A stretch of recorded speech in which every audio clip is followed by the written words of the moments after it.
Okay, I'm unmuted. Good morning. Good morning, good morning, good morning. The camera will not be available. I'm trying to enable my camera. Okay, no worries. You-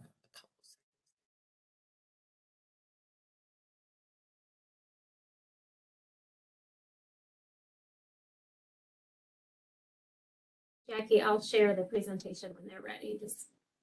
Okay, thank you, Robin.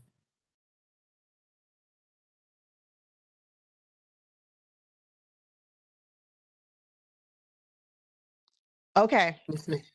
Okay, awesome. I will go ahead and get us started because we do have a tight time frame, and I want to make sure that you have all of the time that you need to be able to have a great presentation. I'd Okay. like to welcome you to Team One, Children's Services. My name is Jacqueline Steele. I am your team leader for today. You have a wonderful, very experienced team.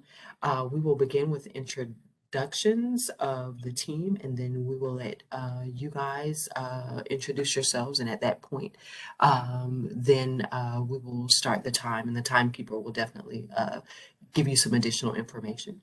So Okay. we'll start our introductions with Dominique.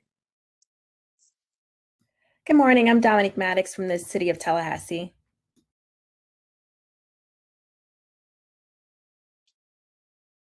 Lori.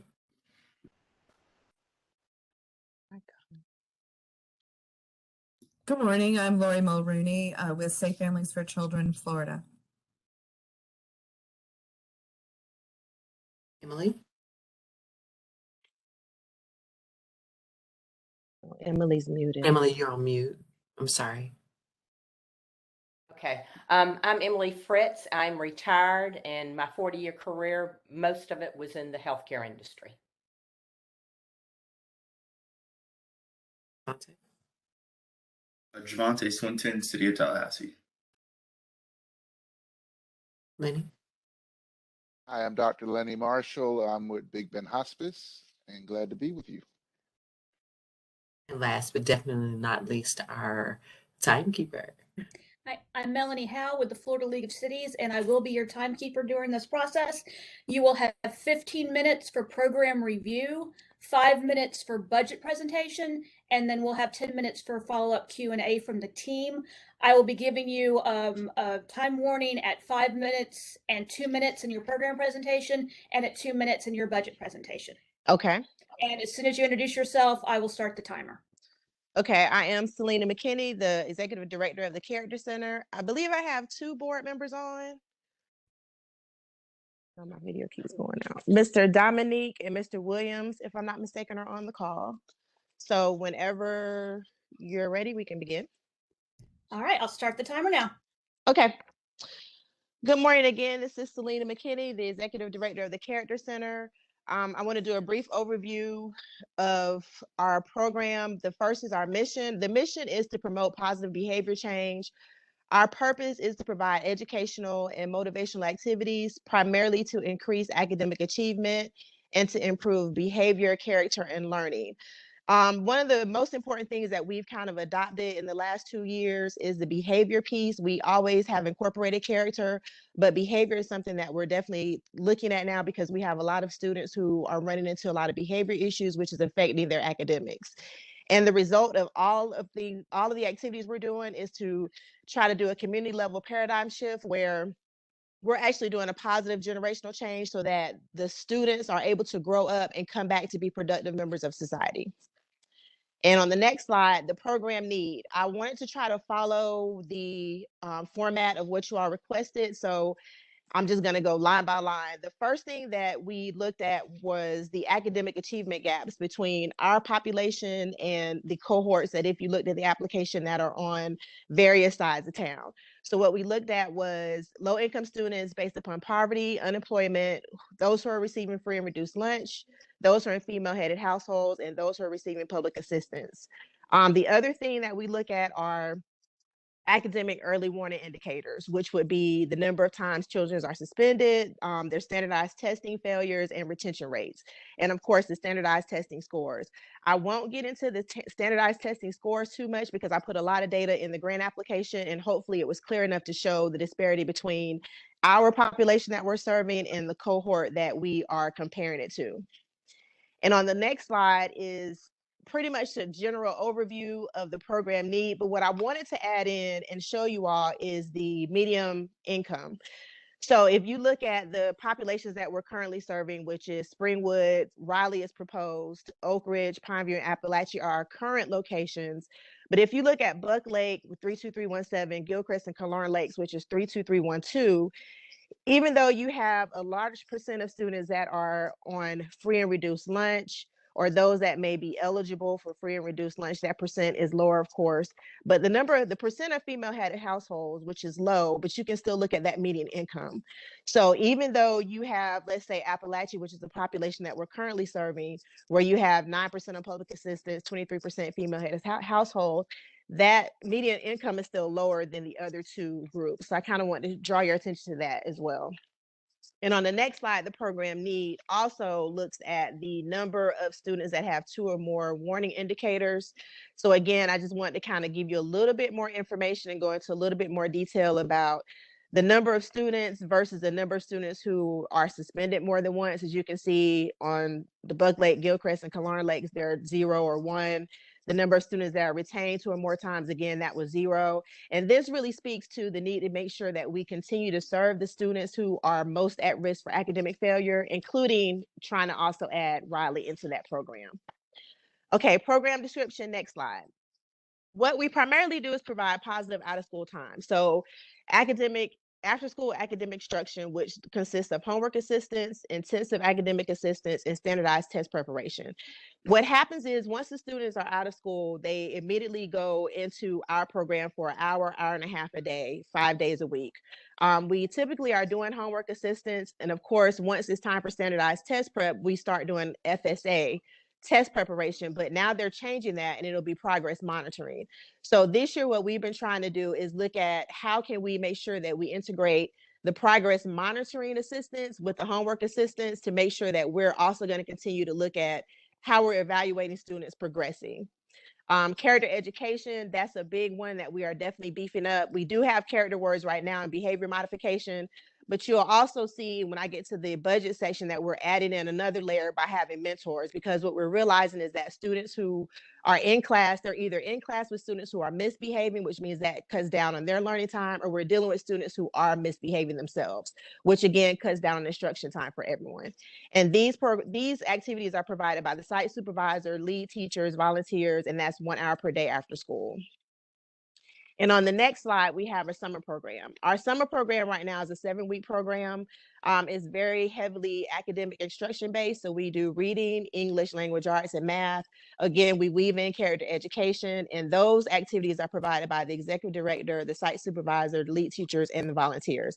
And that's 4 hours per day, Monday through Thursday. So that starts as soon as school is out in May, we go into our 7-week program. We have 4 weeks in June, we're off 1 week in July, and then the last 3 weeks in July. And our program outcomes, and I'm sorry for going really fast, but I know I'm limited on time. Our program outcomes for 2020, 2021, we had 90% of our students in K through 5 increase or maintain a 3.0, which was really hard to do. I'm not even going to say it wasn't, because we were in the midst of COVID and we kind of had to do a little bit of blended learning still, but we were able to make sure that those students maintain their GPA. 85% of our students met the FSA ELA. Again, this will change in the upcoming year because they're not going to have the FSA ELA anymore as a standardized testing. It'll be progress monitoring. What we started to do is look at the STAR and iReady scores, and right now they're all across the board because no one is using a consistent diagnostic tool. So what we're going to do is make sure that we're able to get those standardized testing scores, and that'll be reported quarterly once the new grant period starts. And 95% of our students in K through 5 were promoted to the next grade. Right now, our progress is going towards what we're doing this year is we have 70 of 90 students enrolled. Our students now have a 3.0 cumulative GPA, and 90% are on track for promotion. And if you notice, because I know you all can't come out to the sites, I try to throw in pictures in there of our students so you can kind of see the population that we're serving. Our proposed outcomes for next year is that we will have 90% of our students, they will not have a reduction in or won't have any behavior problems. 90% will increase their GPA by at least 1.1, again, maintain the 3.0. 85% will demonstrate increased gains on progress monitoring, and 90% will be promoted to the next grade. We're looking at these numbers and trying to make sure that they're going to be adequate for the actual services that we're providing, because again, we don't know what type of progress monitoring tool that will be utilized. We don't know how those students are actually going to fare. This year, they appeared to go up, but again, there wasn't a consistent diagnostic tool for me to evaluate throughout all the schools. And again, because of the behavior issues, we're adding that layer back in with the reduction in disciplinary actions. Now, the return on investment. In the grant application, I put in the benefits of having after-school programs. It increases your academic performance, it improves your behavior, it increases your promotion and graduation rates, and it reduces drug use and truancy. What we've been able to do is, because we've had 90% of our students, which is 81 of 90 promoted, the current FTE for Leon County is $8,729, which means we've saved taxpayers $707,049, which is the return on the investment that these students have been able to give back to the community by graduating. Okay, diversity and inclusion. This is a new layer that we're adding to our actual program. We've always been diverse, we've always been inclusive, but this is the first time that we've had to actually focus on it. One thing that we want to try to make sure that we do is that our board of directors and our student participants are indicative of all different social, economic, and ethnic backgrounds. Our board of directors, we definitely need to make sure that we have, we talked about this, different ethnicities on the board, because right now our board does speak to our population, but we really feel that our population also needs to be a little bit more diverse. Inclusion is making sure we have equal access to program services, which is what we've always done. We've never denied anyone access to services for any reasons. And one of the things that we also talked about as a board is a DEI training. I, as the executive director, went to an excellent training, which I thought was great. So what we want to try to do is make sure that the board has some layer of diversity training, so that as we continue to grow and look at how we're going to diversify, that everyone is on the same page as far as making sure that we are not being exclusive of any particular race or any sexual orientation. So this is something new that we're starting this year, but this is definitely something we've always looked at, just never had to put down on paper. And that is it for the program piece. Was I good on time? You're very good. You still Okay. have more than 5 minutes left. If there's anything else you want to say, you've got a little bit of time. Let me see. No, primarily, I think the biggest thing for us is just to make sure that we have a very good understanding of the community, a very good understanding of what's going on in the schools. I think a lot of miscommunication comes out when it comes to the importance of academics, which is something we always try to stress. I think that one of our biggest things that we're running into is that the students who currently are receiving services are those that are going to be at risk for academic failure, but now they also are a little bit further behind because of COVID. So a lot of what we're doing is a lot more intensive when it comes down to just teaching them academics, when it comes down to dealing with their behavior. And what we're seeing is that where before we could do a lot of character education, a lot of, gardening and different activities, we can't really do that now because they are not going to pass. So that is something that I think, everyone needs to be aware of, but it just depends on how different programs address it. But what we're trying to do is make sure that we reach those students who we know we can effectively make positive change with. So in a nutshell, that's our program. All right, I will restart the timer for the budget. Just give me a second here. All right, you have 5 minutes for your budget. Okay, for our budget, I'm just going to go line by line because I think that was the easiest way for me to do it. The compensation and benefits is for the executive director, which is at 0.75 FTEs. The professional fees, we have a part-time supervisor, which is 0.5 FTE, part-time lead teachers, which is 2.5 FTEs. And the site supervisor is the person who goes to each one of the schools. So I go to the schools, but she goes to the schools as well. And our lead teachers are the teachers that are in our current schools, which is Appalachia, Oak Ridge, Pineview, and Springwood. The extra 0.5 would be for the teacher we want to add in Riley. And the student mentors are new because what we want to try to do is have 11 students that are actually going to go out for 1 hour per week. So that'll be 4 hours per week at $15 an hour to actually go and mentor these students. We have partnered with the Tallahassee Southern Kings, which is a basketball team, and they want to get back to the community. And one of the things that we were discussing is how do we make sure that we have consistency? So we know that we can always have mentors go in and volunteers go in, but how do we ensure consistency so that we can try to make positive behavior change in these students where they know every week my mentor is coming? So by giving our mentors a small stipend, because $15 really isn't a lot when you may have a student with a vast number of behavior issues, but at least trying to give them something to say, we thank you and appreciate you, we felt would be a good layer to add into this grant. For our infrastructure, that is just rent, utilities, phone, and internet. The supplies and postage is $3,500. We try to allocate $650 to $700 per site, and that's for office supplies, homework supplies, and student materials.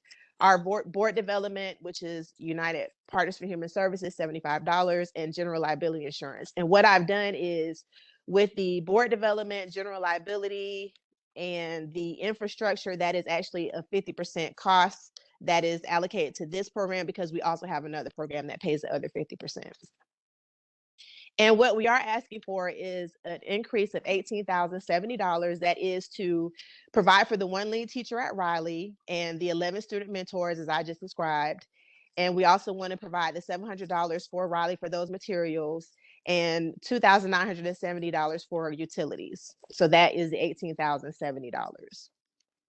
Now, one of the things that we are constantly receiving feedback on when we have our presentations is including more grant writing, more fundraising activities. And we have been very diligent about trying to apply at least every month or every other month for different grants. Even last year, we had a grant writer, and we just kind of keep getting it to the point where we might receive small grants, but we haven't been successful in receiving big grants outside of just local things for COVID. Of course, Children's Services Council is coming up. But 2 minutes. okay, one thing that we have talked about as a board is board development, so that we actually have board members on there that are proficient in fundraising. And two things that we discussed is possibly having a basketball bowling tournament and an online charitable giving campaign.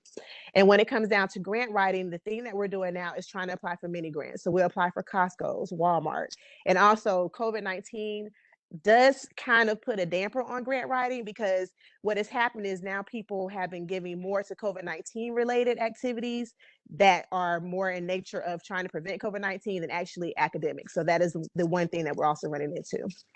Okay, and that's it. The last slide is just thank you for your time.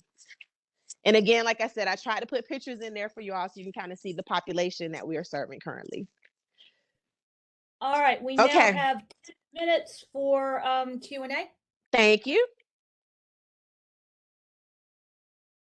Okay, team, this is the time in which we can ask the executive director questions. I have one. Yes, Go ahead. ma'am. I'm glad to see you're looking at trying to find other funding sources, and you've applied for many grants, but have you looked at some of the other larger organizations that provide grants? Because there is a ton of foundation money out there. Yes, and we have been Millions. applying. Yes, we have been applying for those grants, foundation grants. We have a couple of letters of inquiry that we've written. I don't know if it's because our organization is on the smaller side, but they always come back and say, thank you for your application. You did a great job, but your program wasn't selected. So we have been looking at different foundation grants, and that is something that is always on the radar. There's a Lawrence Foundation grant that we're submitting an application for. So it's just a matter of if they find what we're doing appealing or not. I don't know if, like I said, I don't know if people understand the importance of academics so much as when you say something else like socially emotional learning or mental health or homelessness. Those things seem to be a little bit more concrete, which is why I feel when they come back with a no, I don't take it as though the program itself isn't good. It's academics. And for them, I don't know if they understand the importance of academics, but we have been applying to those foundations that are specifically academic based as well. Okay, well, keep on.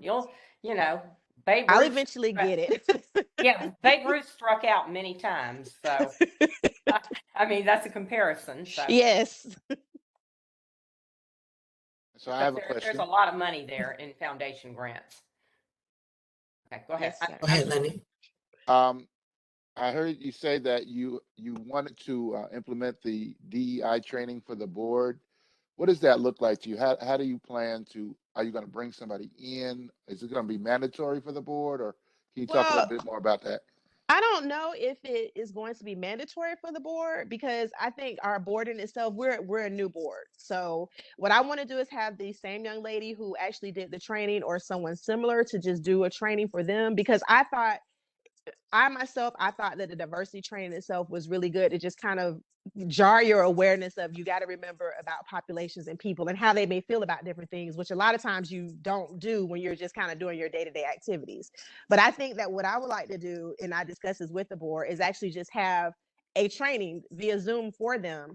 And I'm not going to say it's mandatory because I feel my board members will all participate. I don't, so that's kind of what I envision. And then something that we'll do, once a year is just kind of go back over, are we looking at the populations? How do we expand our population? How do we include more Caucasians? Because that's one of the things that we have always tried to do.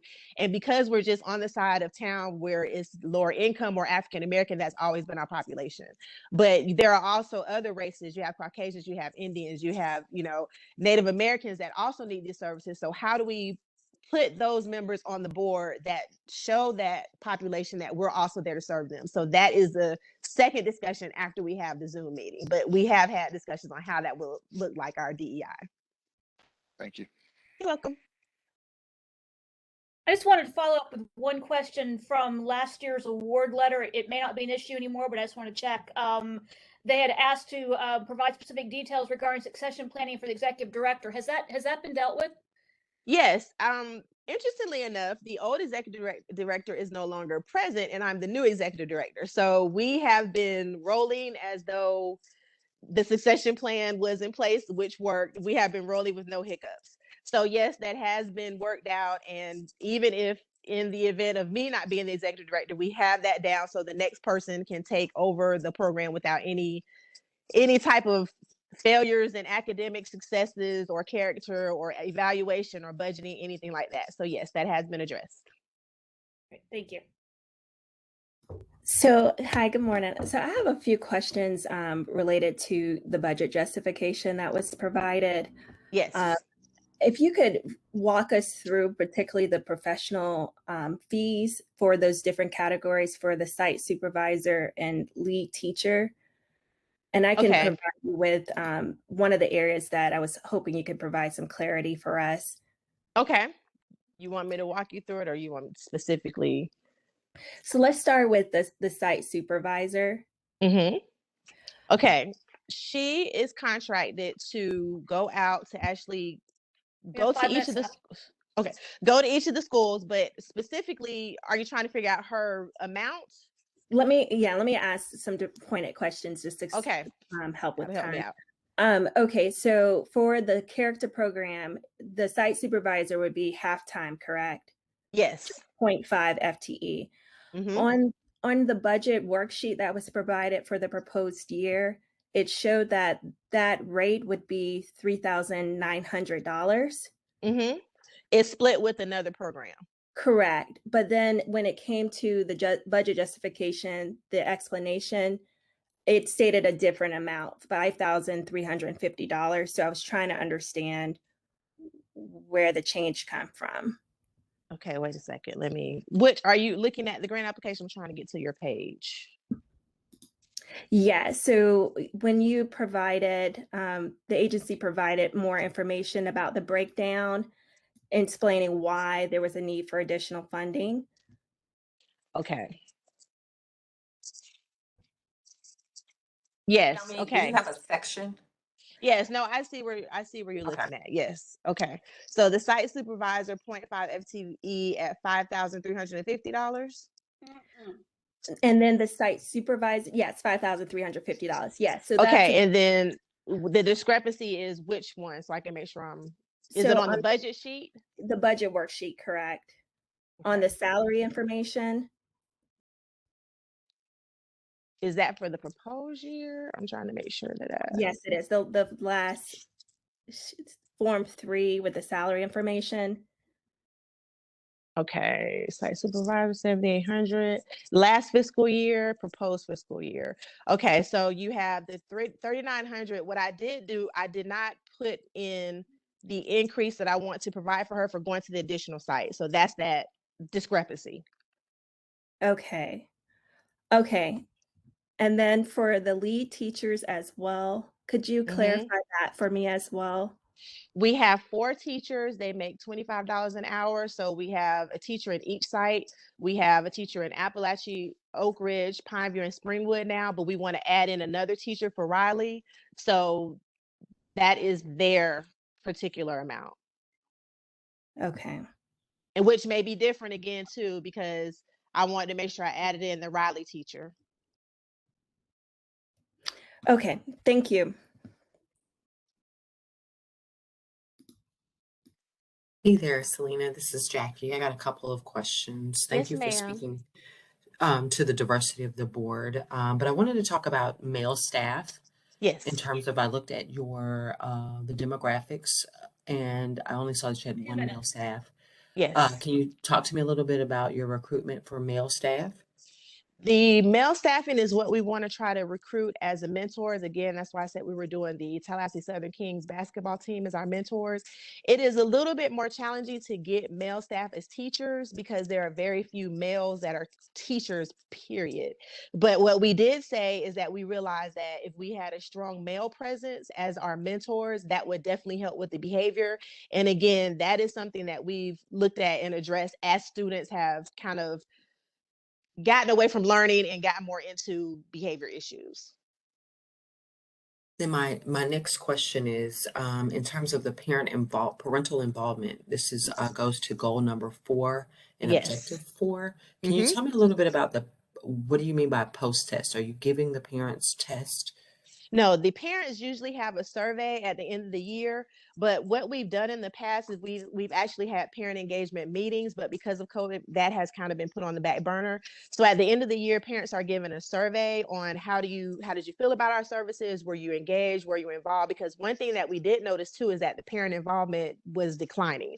So really we want to try to give them information on what we're doing, and then at the beginning and then at the end give them a survey saying, did you feel these services were effective for your child? Which most of them say yes, because their child is either, learning, keeping their gains up and not getting into trouble. But I also put on there, what do you like to see differently? And that kind of drives what we do the next year, which is why we ended up having the mentor piece with being primarily males, because that came out as a result of one of the surveys that we had last year, which we would like to see more males involved as mentors for our students. Okay, which leads me also to my last question. What is your relationship with the 21st Century program? So is it in tandem? Is it a partnership? Can you explain a little Jackie, bit I'm about sorry, we're out of time. Okay, thank you. I'll just Appreciate say it. partnership.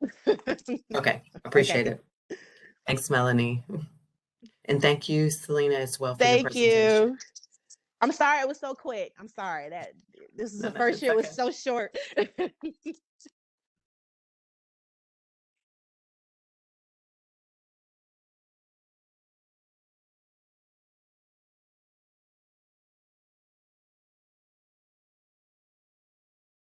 Miss Dorothy, is it just going to be you and Miss Barbara? Okay.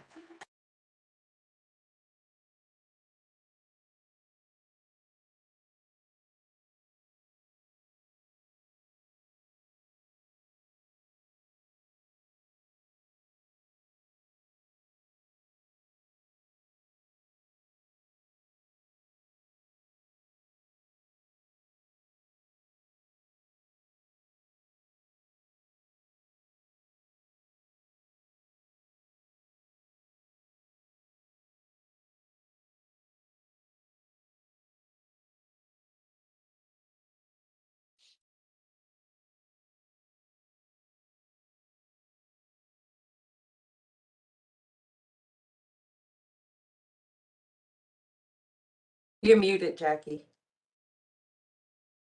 Thank you. Good morning. I'm going to go ahead and get started since you have everyone here. My name is Jacqueline Steele. Welcome to Team 1, Children's Services team. My name is Jacqueline Steele. I'm the HR director here at Encompass Health Rehabilitation Hospital of Tallahassee. I'll be your team lead today. And we'll start off with our team introductions. Lenny, we'll start off with you. Hi, I'm Dr. Lenny Marshall from Big Bend Hospice, and glad to be with you. Javante. Hi, my name is Javante Swinton. I work with the City of Tallahassee. Emily. I'm Emily Fritz. I'm retired, and my 40-year career was primarily in the healthcare industry. Lori. Good morning. I'm Lori Mulrooney, and I'm with Safe Families for Children, Florida. Dominique. Good morning. I'm Dominique Maddox with the City of Tallahassee. And last but definitely not least, our timekeeper. I'm Melanie Howe with the Florida League of Cities, and I will be your timekeeper today during the presentation. You will have 15 minutes for your program review, 5 minutes for your budget presentation, and then we'll have 10 minutes for the team to ask questions for you to answer. I will be giving you a warning at 5 minutes and 2 minutes in your program presentation and at 2 minutes in your budget. And apologies in advance for sounding rude, but that's the nature of virtual calls.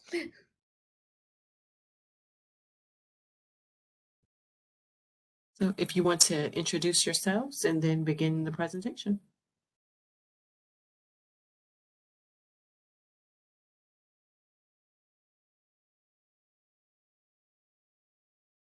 I'm Barbara Ellman. I'm a retired elementary and middle school math teacher and board president for Lutheran Social Services.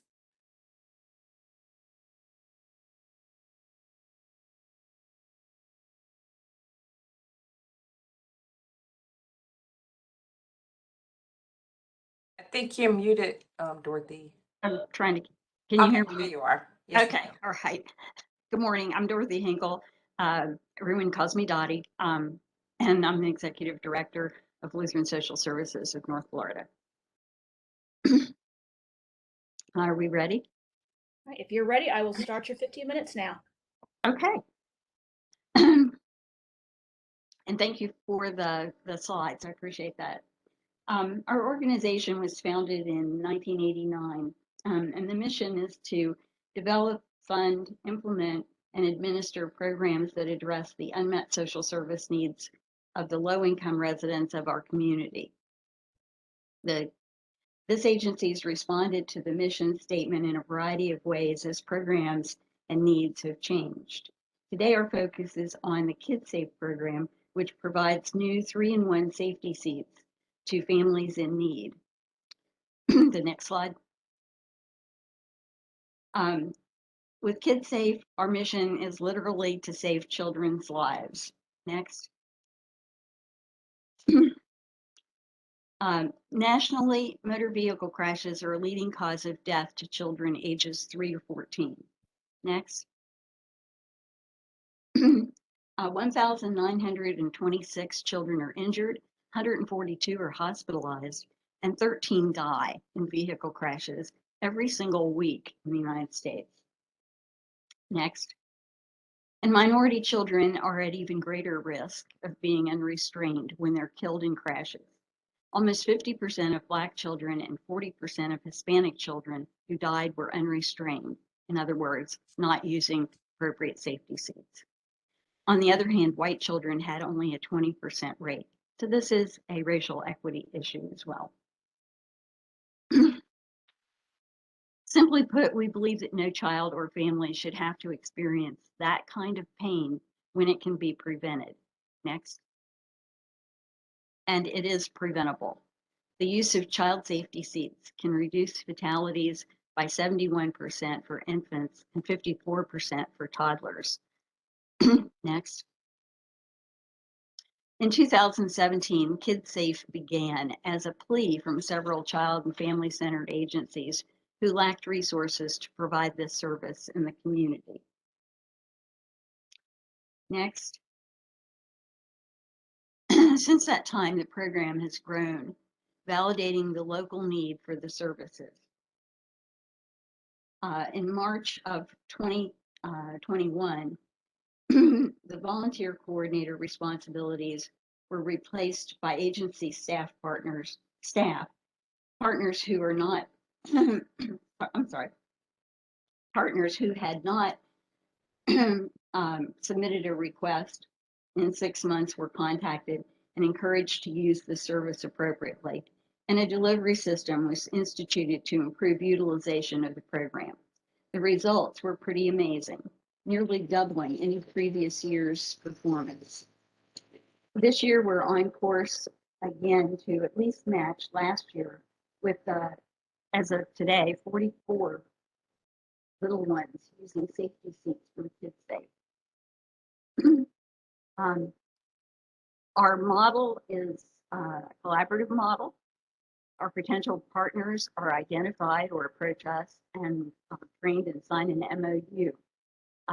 The partner agencies screen the clients for eligibility, basically that they're low income, and refer through an online referral form that collects demographics of the clients.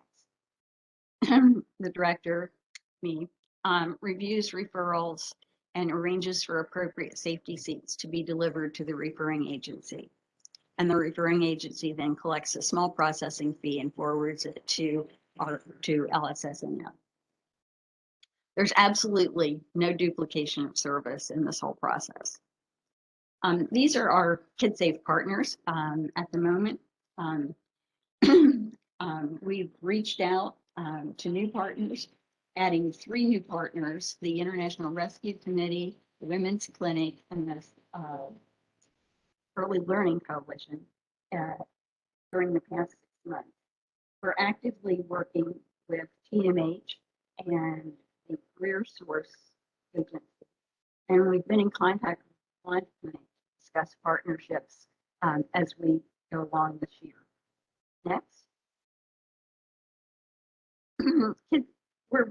Our operation is very lean.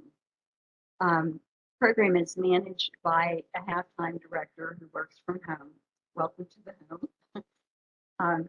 We also have a contract with a remote bookkeeper, and most all of our business is conducted by internet and cell phone. Grace Lutheran Church donates space for the storage of our safety seats and other materials. During the first, our target population is families who are raising infants and young children on low or extremely low incomes. And during 2020 to 21, which was the last completed fiscal year, 88% of the families we served were living at less than 50% of the median income for the area. 88% were headed by a single mom, and 90% belonged to a minority group. During that time, we had 1 new partner agency, and we still were able to almost to more than double our production, our putting car seats in. Next.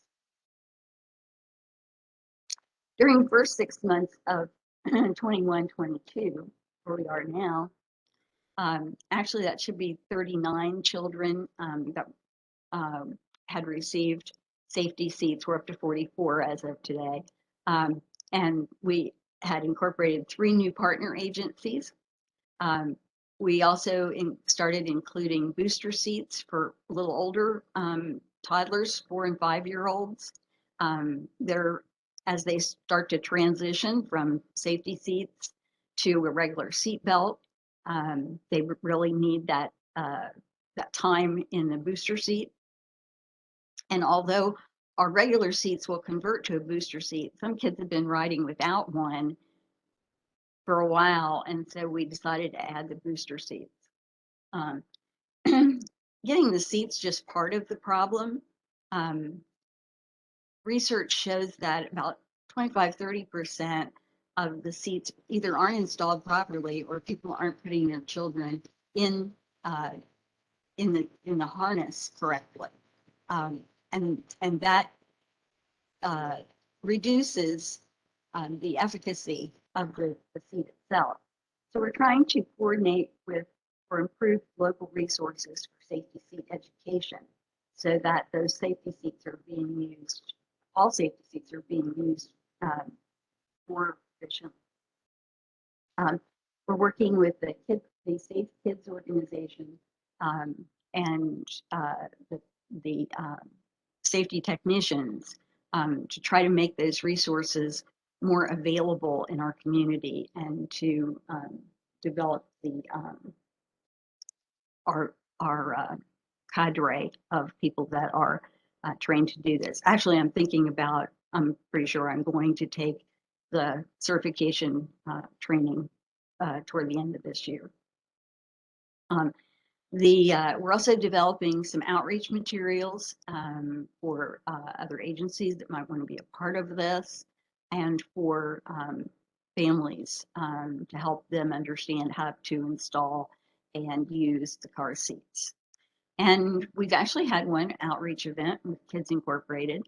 There weren't a lot of people there, but we had some good conversations about and some demonstrations about how to keep your child safe in the car seat. So we were really thrilled about that, and it was fun. I got to meet a lot of parents and got to play with the several little kids. Next.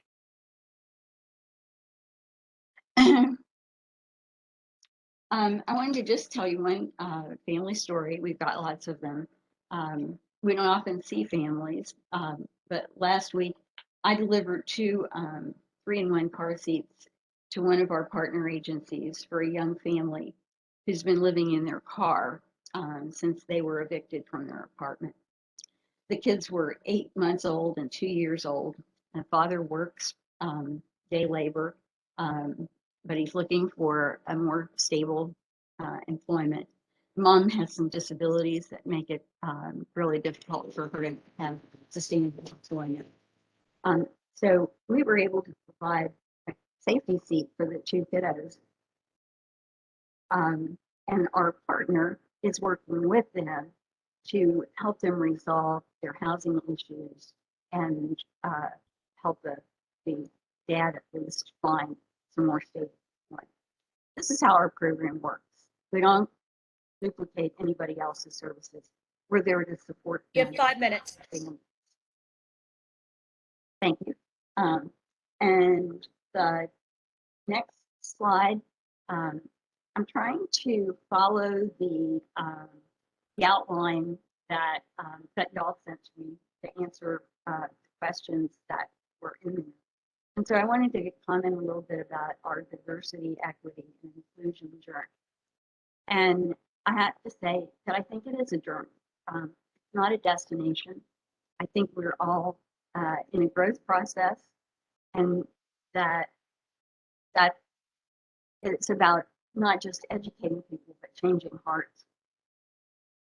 Our commitment at Lutheran Social Services is to create a workplace culture that affirms everyone and work that empowers the communities we strive to reach.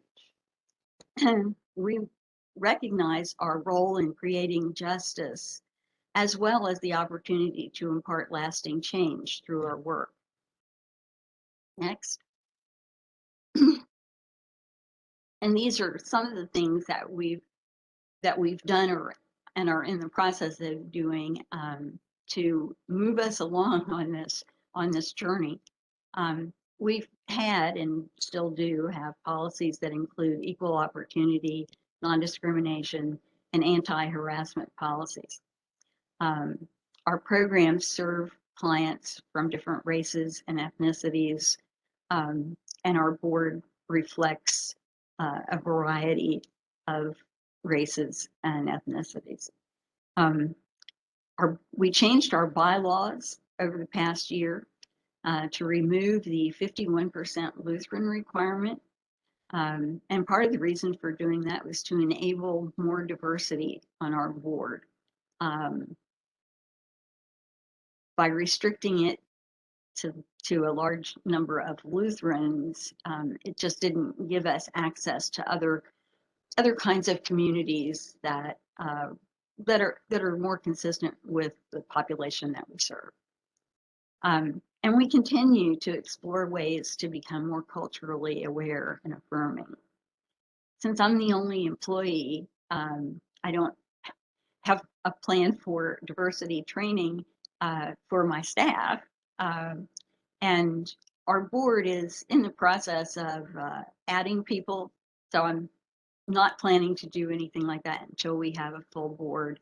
Matter of fact, yesterday we just lost our board treasurer, Paul Rowell, passed away yesterday afternoon. So, you know, we're in a rebuilding process with the board and taking 2 minutes. all of those things into consideration. I think I talked really fast because I never got through this in less than 15 minutes when I was practicing. I think that's all I have to say at this point until we have questions. So is it okay if I just move into the budget part? Yeah, let me reset the timer for the budget and you can start now. Okay. We're asking for a $2,500 increase over our allocation from previous grant cycle per year to $5,000. And there's several reasons that we're asking for this increase. One is just the sheer increase in volume that we've been able to identify as being needed in the community. And I think we're only scratching the surface here.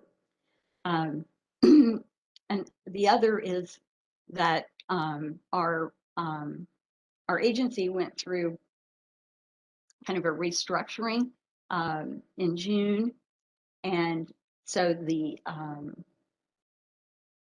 costs that were assigned and divided into between 3 programs they've been reduced significantly, but they are now not only being assigned to the KidSafe program. So we have more of those, we wouldn't call them necessarily administrative costs, but more of those keeping in business kinds of costs like insurance and things like that to deal with.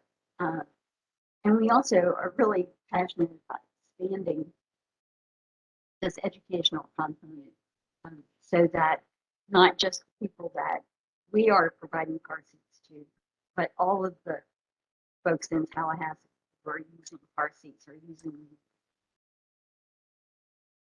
them.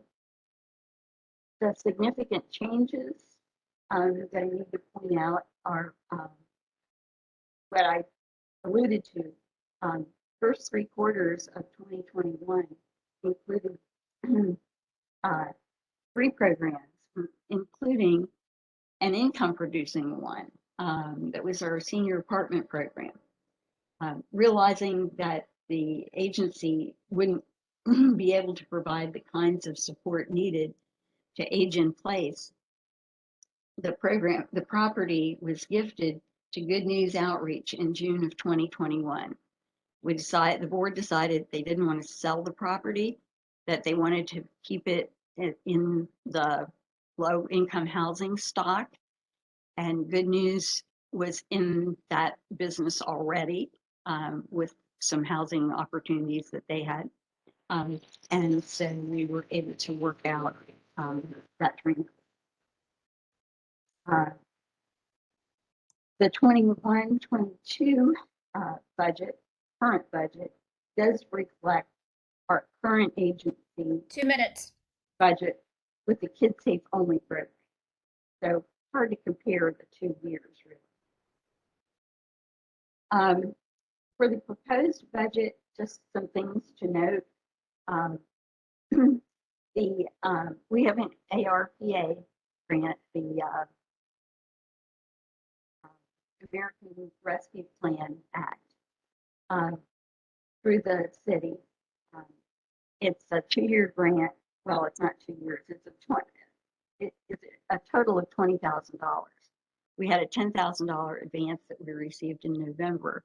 It's primarily designated for the purchase of car seats, which is another reason that we're asking for more money to support the agency operations than for the actual purchase of the car seats.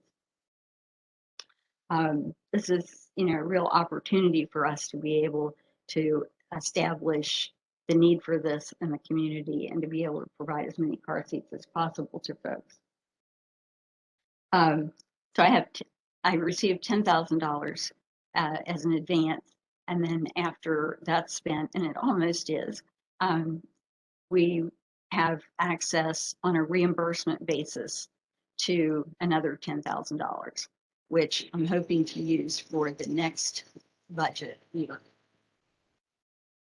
the proposed budget.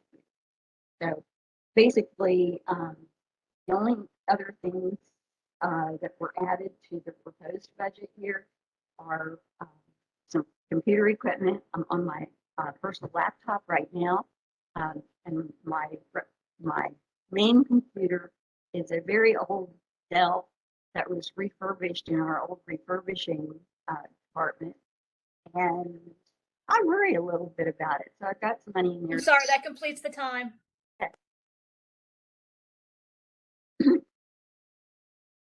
Thank you so much for your presentation. It's now time for our question and answer. And I will ask that you try to keep your answers concise so that the team is able to ask as many questions as they can. Okay. Team? Starting. Hi, good morning. I'll go ahead and start. Could you share a little bit more around your fundraising goal? From my understanding, it looked like the Kids Safe program will be assuming some of the funds traditionally raised for the other two programs. Is that correct in terms of it being projected at $28K versus the previous year was at $2,000K for the program? Yes.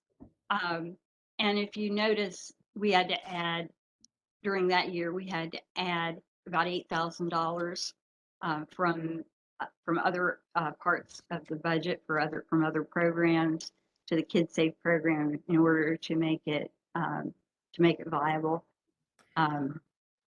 If the 28K is not reached, what would be the impact on the program? Would the program still be sustainable without reaching that 28K fundraising goal? It would be sustainable depending on how much of it we didn't raise. I think we're on target actually to make that. But one of the issues, and I will try to be brief, but it's a complicated situation. When we decided to close the Better Angels apartment complex and the computer refurbishing program because they just weren't sustainable by our agency, some of the people who supported our agency, their interest was in housing. And so, we lost some of those folks.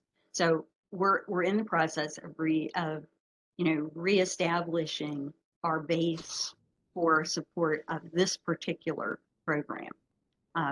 So I can't say that the entire amount that was raised would be in the past would be coming to our program.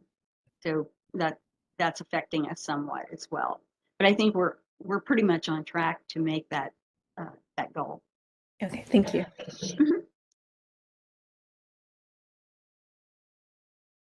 I have a quick question for you. Diversity and inclusion. I saw that you guys don't have training for the board. Is that something that I know will consider the possibility that was in the application? Is that something that you will consider? Because I think as time progresses and I see that you serve mainly African-American children, I think having a diversity and inclusion for the board should be something that's not considered, but should happen. And so if you do get that training, and I know Dr. Lenny asked this question last session, what does that training look like? Well, as I said, we're in the process of rebuilding our board. And at that time, I think we'll be looking at some board training in a lot of areas. I've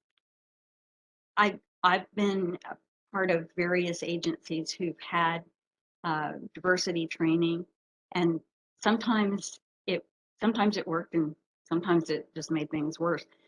To be quite frank, as a matter of fact, I left a job because I was discriminated against by my supervisor, who was also white. But because I stood up for some of the other people I worked with, just got to the point where I just couldn't take it any longer. However, I do think that we all need to be constantly aware of and listening to each other. And I think that diversity training does kind of assist with that, makes you more aware of how other people feel about things.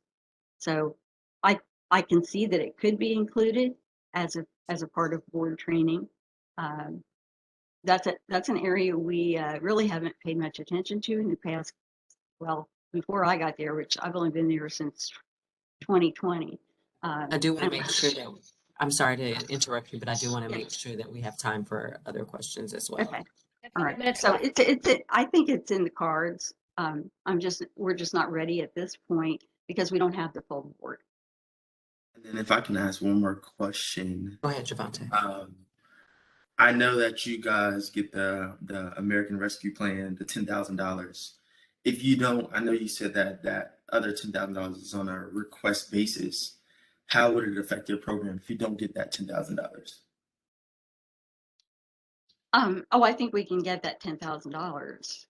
It's on a But reimbursement.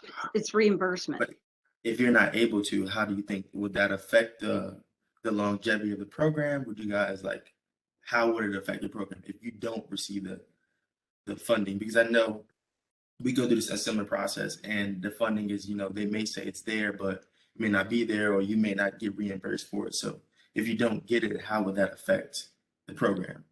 Well, I guess I'm going to have to go begging to car dealerships and places like that because if I develop a waiting list, there are people that I could go to and say, I've got 20 kids who don't have car seats. How can I do this?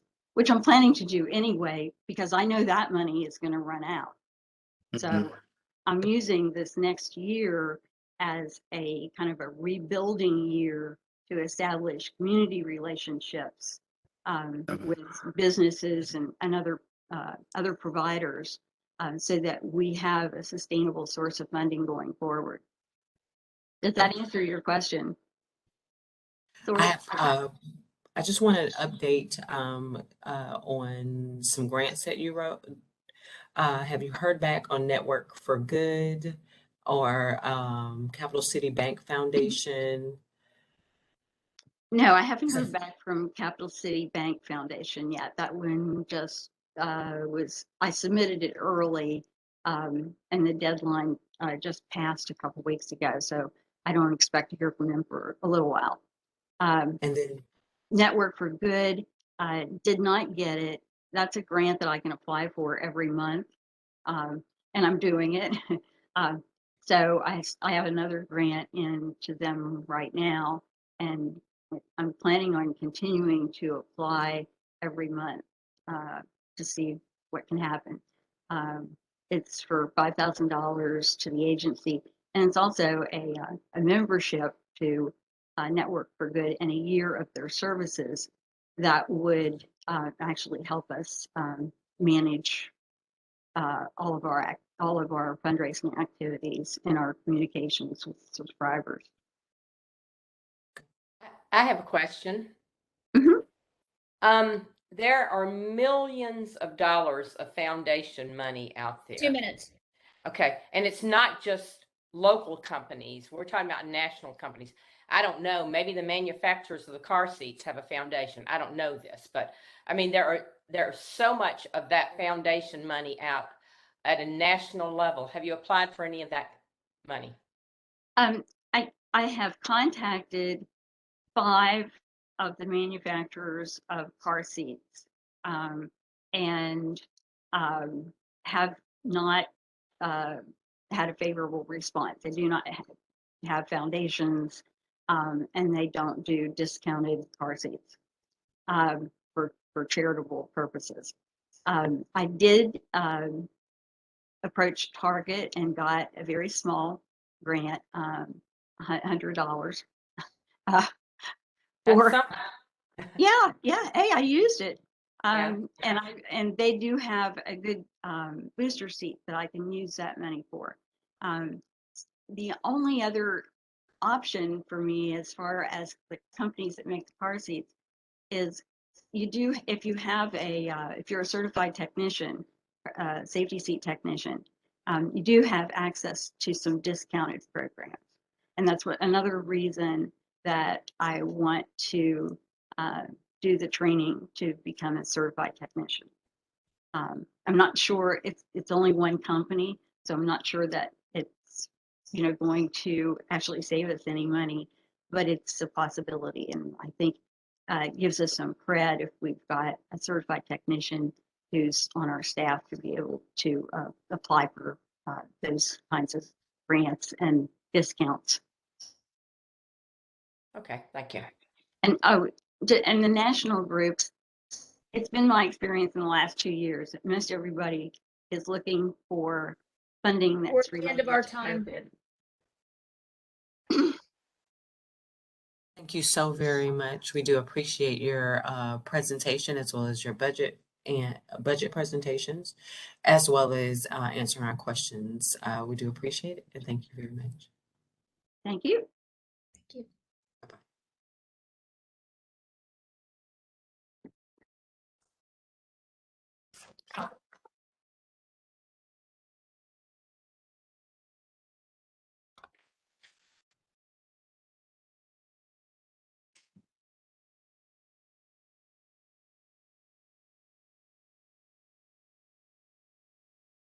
Good morning. Good morning. My name is Jacqueline Steele. Welcome to Team One Children's Services. I will be your team lead. I am an HR director. I work at Encompass Health Rehabilitation Hospital here in Tallahassee.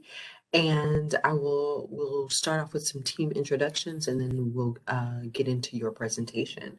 So Lori, you want to start off? Good morning. I'm Lori Mulrooney, and I am with Safe Families for Children, Florida. Emily? You're on mute, Emily. I'm sorry. Okay. My name's Emily Fritz. I am retired, and my 40-year career was primarily in the healthcare industry. Javante? Hi, my name is Javante Swinton. I work with the city of Tallahassee. Lenny? I am Dr. Lenny Marshall with Big Bend Hospice, and good to be with you today. Dominique? Good afternoon. I'm Dominique Maddox. I'm with the City of Tallahassee, or good morning still. And certainly last, but definitely never least, Melanie Howe. I'm Melanie Howe. I'm with the Florida League of Cities, and I will be your timekeeper today. You will have 15 minutes for your program review, 5 minutes for budget presentation, and then there will be 10 minutes for the team to answer questions. I will give you an audible warning at 5 and 2 minutes during your program review and at 2 minutes during the budget presentation. And if you're ready, we can go ahead and start the timer. Yeah, that'd be great. Okay, is it possible to pull that up in a slideshow view? Without my...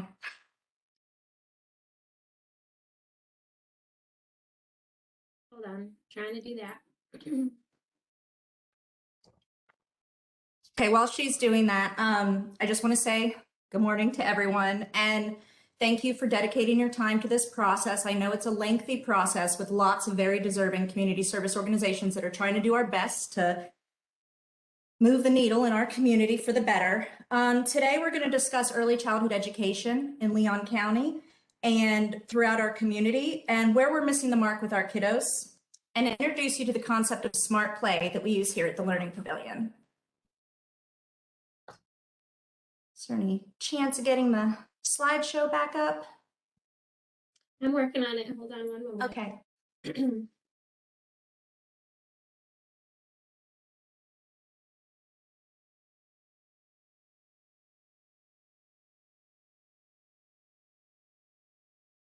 Melanie, can we I pause paused her the on time, yeah.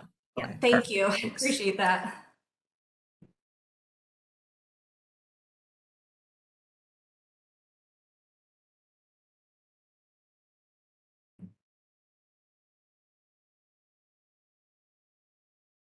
If you want to use the PDF, there's only 3 slides that have a video link. And I can let you know when those are coming, if that helps. Okay. That's what we're talking about.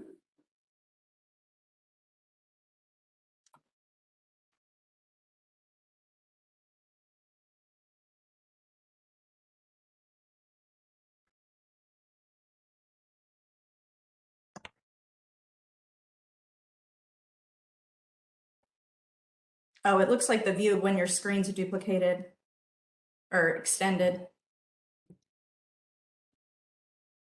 If you do duplicate, it might look regular. Yeah, that's what I have. It's duplicate. So I'm sorry about this. That's okay. As long as the clock is paused. It is. Woo.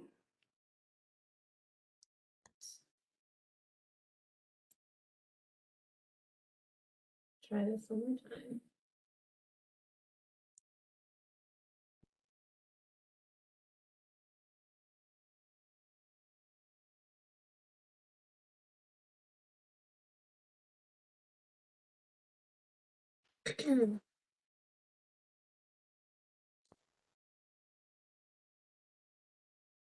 So I'm not really sure how not to get it to be on this type of setting. I don't know if anyone has any advice or if we When you should click let on him- display settings, what does it say when you do duplicate slideshow?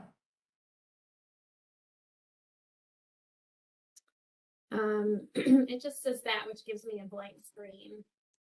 Okay. All right. Oh, there it is. Okay. All right. Are we there? Yes. We made it. Okay. All right. Sorry, everybody. That's okay. You can go to the next slide. Okay. All right, we're on time now. Woohoo! All right. Smart Play is an innovative approach to inclusion in early childhood education. Smart Play infuses daily routines and lesson plans with therapeutic interventions and behavioral strategies. Smart Play minimizes the effects of disabilities while fostering an environment of curiosity and teachable moments. Next slide. We see things differently at the Learning Pavilion. The Learning Pavilion is proud to be different than many of our cookie cutter preschools in town or childcare facilities. Our center is not a franchise. We are a local nonprofit service organization. We serve on the front lines every day, providing intensive direct services and inclusive care. All of the decisions affecting the kiddos here at TLP are made by professional child development experts, as well as our well-educated and experienced teachers and highly qualified pediatric therapy staff. Slide. We serve a wide variety of children with special needs, but over the last few years, the center has had an influx of children on the autism spectrum and coexisting behavioral disorders. New numbers from the CDC are 1 in 68 or 1 in 59 when you're looking at boys. This is a 30% increase from just 3 years ago. Children who live with autism may look normal, but their behavior can be perplexing and downright difficult. The earlier a child is diagnosed, the better their chances are of overcoming the difficulties that come with the disorder. It's not a cure, but it's a change in the trajectory. Slide, please. When kindergarten teachers report that children are not entering school ready, most often they're referring to the behavioral issues more so than the academic issues. Left untreated, early behavioral problems can develop into more serious mental health conditions that can affect learning and achievement throughout a lifetime. Roughly half of children with behavior problems in kindergarten are placed in special education by the 4th grade. Slide. When I first started at the Learning Pavilion, formerly the Dick Hauser Center for Childhood Services, I was surprised by the number of calls that I got from parents who had children who were kicked out of other preschools. And this is still very prevalent today. And we are a center that we will not disenroll a child for biting or hitting or something like that. Like, we want to infuse all of the interventions needed and and have our teachers have the skills to work within those behaviors in the classroom to mitigate and minimize those negative behaviors. Actually, right now, pre-kindergarten students are expelled at a rate more than 3 times that of older peers in K through 12. And that's according to the National Center for Infants, Toddlers, and Families. And it's strong evidence that their social emotional skills are as critical to school adjustment as competencies in language and academic readiness skills. Slide. So this is not just a state or a national issue. This is local. This is Tallahassee. I serve on the early learning Leon panel and have worked with Whole Child Leon. And, you know, as we've gone through needs assessments, both through CHSP and other processes, we're seeing that this kindergarten readiness is a huge public health indicator of where we're at in Leon County. And when it comes to our kiddos with special needs, Lorraine Osley, founding member of Whole Child Leon, stated that despite efforts in biannual community screenings, there's still a disparity here in Leon County and surrounding counties. Children are still slipping through the cracks, and delays and disabilities are not being identified early enough, causing a strain on our local school system. So again, this isn't only a national or state issue. This is right here in our community. Slide. Okay, now we are going to try and play a video that demonstrates our program model, and I'm gonna cross my fingers that it works.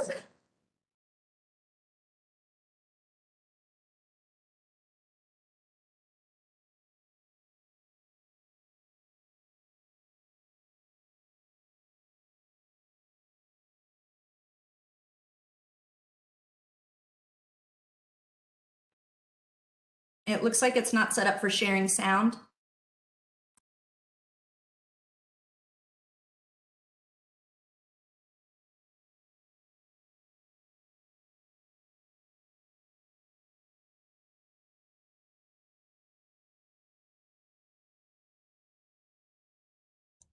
I paused the time again.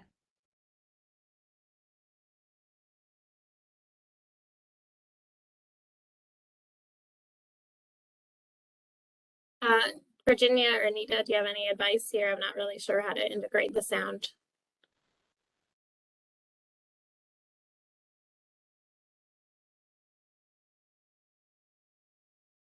I'm sorry, what happened, Robin? The video is not sharing sound. I can hear it, but no one else can. Try one thing.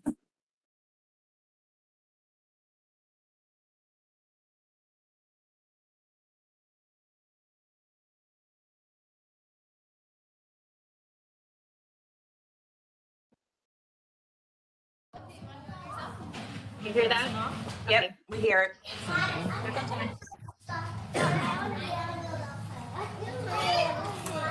The Three Little Pigs? Oh, I love that story. Let's do that. Stick house. What's the last one? The brick house. Okay, so we need to build 3 pigs and 3 different types of houses, I think. I got it. You got it? Okay. Ah, yeah, good job.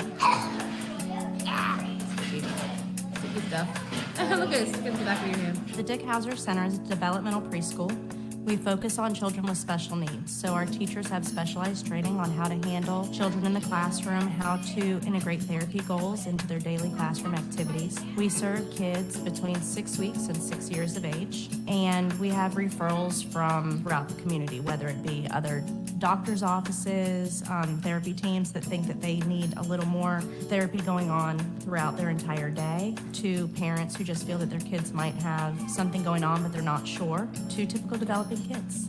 You know, preschool gets overlooked as just being babysitting, but it's so much more than that. It really is equipping them with the social and emotional skills and the life skills that they're going to need in the real world. Figure alligator tail. Show me your alligator tail. Shake it.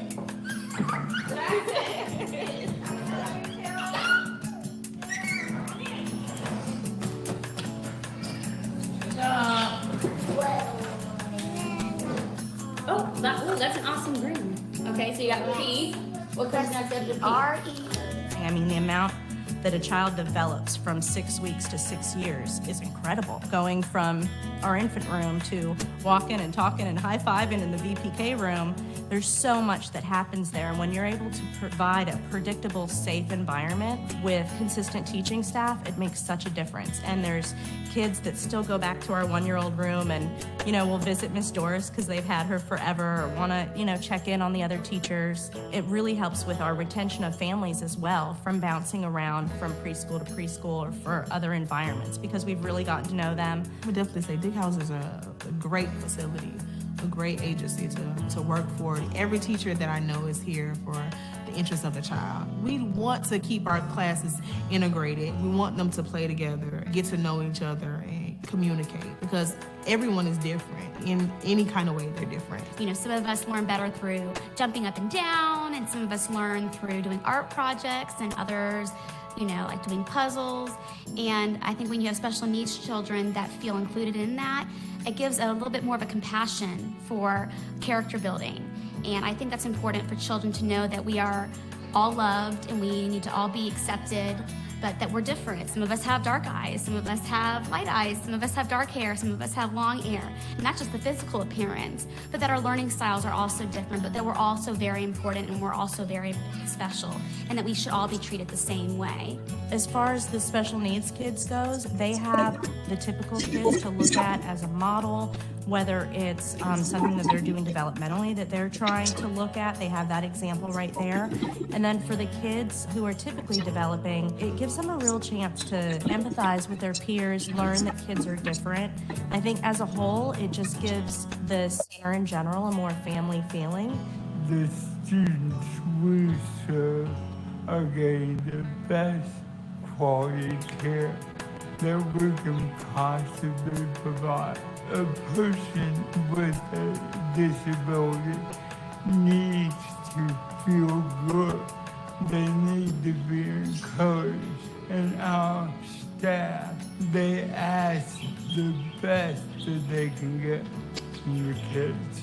Creative curriculum breaks up their day and their months throughout themes. And so where some curriculums they focus on dinosaurs or months of the year, it's much more basic than that. They'll say, okay, so this time we're going to be talking about clothes. Well, there's so many aspects. I mean, from the fine motor skills of how to buy a jacket, zip pants, to what types of clothes do you wear in different weathers, to why do different cultures wear different types of clothes. 5 minutes. And really just taking such a broad topic and really scaffolding in all of that learning. You can find math and science and art and all of that fun stuff, even though it seems like such a generalized topic.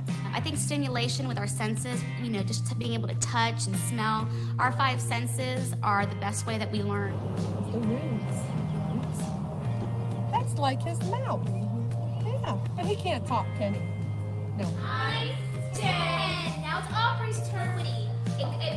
When you pick it up, it goes right through your hand, right? The Big House Center continues to instill in children with and without disabilities the importance to develop to become the best person that they can become in life.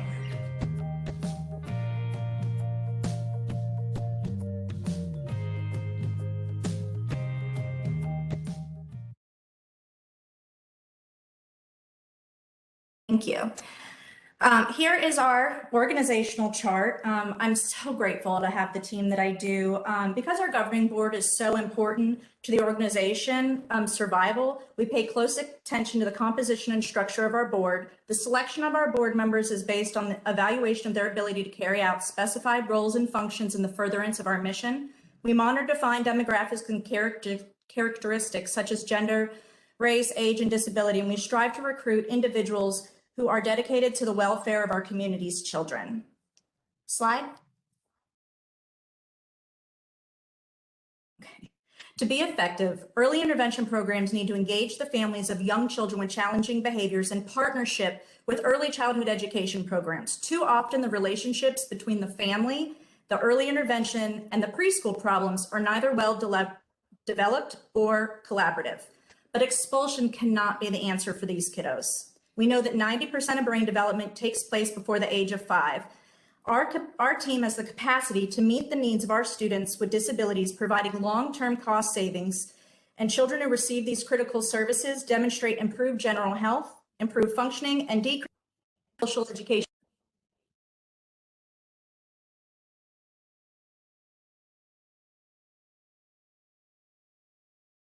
I can't hear her.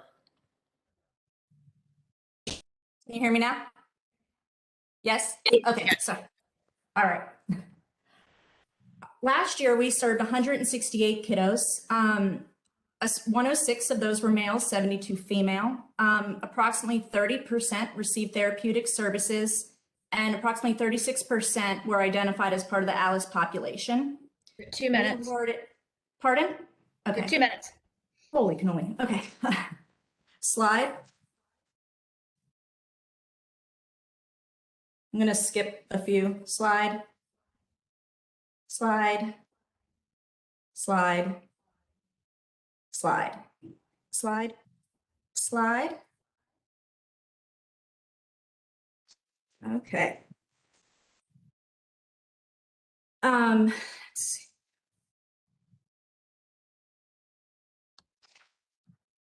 So throughout last year, when you look at our outcome measures, our first indicator was to be able to measure the children who had disabilities versus who didn't and identify those needs. So we assessed 56% of our kiddos. Of the 100 children assessed, 35 were identified on the assessment as having a developmental need. 10 of those were targeted to receive intervention services through this contract. So when I'm talking about the outcomes of this, the big difference from this year to what we're looking at next year is that the data that we were able to give to you guys was only based on those 10 kiddos that we identified with this contract. What we would like to do is be able to give you the data on all of our students each quarterly reporting year. You can go to the next slide for me. So then the next point was that individual care plans of care were created for each children. Slide. And out of the 35 that were originally identified, 30 of those have plans of care, and that was inclusive of the 10 children targeted to be served through this contract, which exceeded our goal by 10%. Slide. Children exhibiting progress in developmental appropriate domains. Slide. 86. Your time's up now. Sorry. Darn it. Oh my goodness. Okay. You know, I'm I sorry. missed so much areas. That's okay. Jackie, if it's okay with you, because of the circumstances with Yeah. us trying to I get the was- slide up. Okay, go ahead. If you can go ahead and kind of finish up those measurable indicators. Okay. So with an improvement range of 5%, within those 90% or 9 of the 10 children identified through this contract demonstrated progress on their post-assessment scores by a minimum improvement of 5%. Slide. And then increased number of kindergarten readiness. Slide. Of the 100 children served, 94 of 100 were better prepared for their transition. Of the 10 children targeted, all 10 did transition to their kindergarten environment, kindergarten ready. We had 1 child who will be receiving additional services in kindergarten and continue speech therapy. Slide. Our current kindergarten readiness rate is 91. I will say the last 2 years, they have not published the kindergarten readiness rates because of COVID and being able to compile testing. But average for Florida is 53 and the average for Leon County is 67. And 93% of our kiddos tested ready for kindergarten on the VPK assessment. Slide. So I believe that was as far as the measurable outcomes go. And hopefully I'll be able to answer some of the other parts in the questions. Okay, if you're ready to start the budget process, I can start the timer on that. Yeah, that's fine. Okay. Going. That should be in a couple more slides. There we go.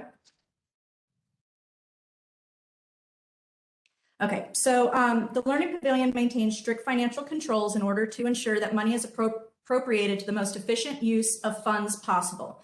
We maintain a separation of duties at the programmatic level to ensure that adequate checks and balances exist among individuals responsible for fiscal management of the Learning Pavilion. This is further described in our accompanying finance and accounting policies.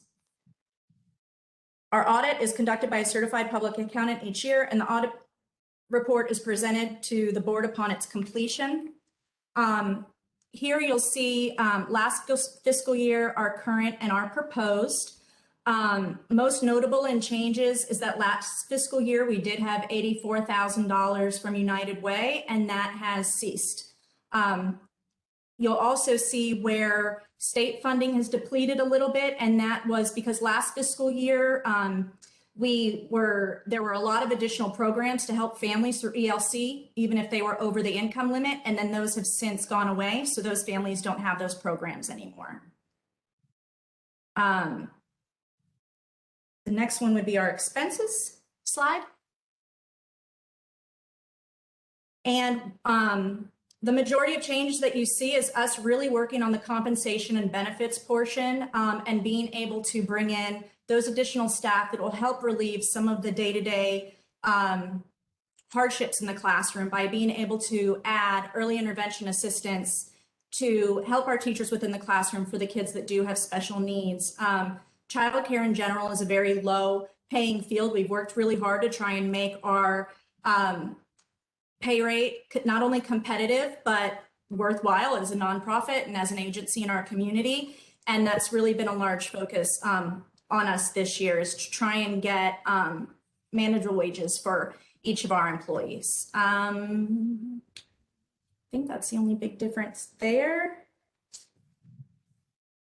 And then the salary slide. These are the positions that we have. We're shifting some teachers around in order to make 3 early intervention positions and adding and subsidizing those positions in order to work with data collection and getting all of the assessments in the system and things like that. Slide. So the funds requested will go towards staff salaries and benefits. Our program offers significantly lower teacher to child ratios than state standards. We don't go over a 1 to 9 in our preschool building, which is a 1 to 15 in typical childcare centers. And this will help us offset necessary training and professional development to these staff and offset the salary expenses. Slide. So there's a great deal of work that needs to be done to inform our parents and community about how we best prepare our children for success and how we invest in the amenities that make our children and families strong. There are both state and local task force being developed surrounding pre-K expulsion and family support and advocacy, and children in need of high quality early childhood education and intervention services suffer interruptions in care and other problems stemming from low per child funding on a local level. TLP staff works with families to avoid service interruptions, terminations in services, and the Learning Pavilions program model is not only innovative, but it is improving the life and quality of families served each year, but we need your help to do it. Slide. Where am I at on time? You've got less than a minute left to wrap up the budget. Okay. So again, I want to emphasize when you look over our budget, we were able during the COVID time to secure a PPP loan. So when you look at the variances there, that might have been some of the difference that you see at the bottom in comparison to the 3 fiscal years. And at this time, we are looking at our tuition rates, trying to keep them low for parents, but at the same time, stabilizing staffing.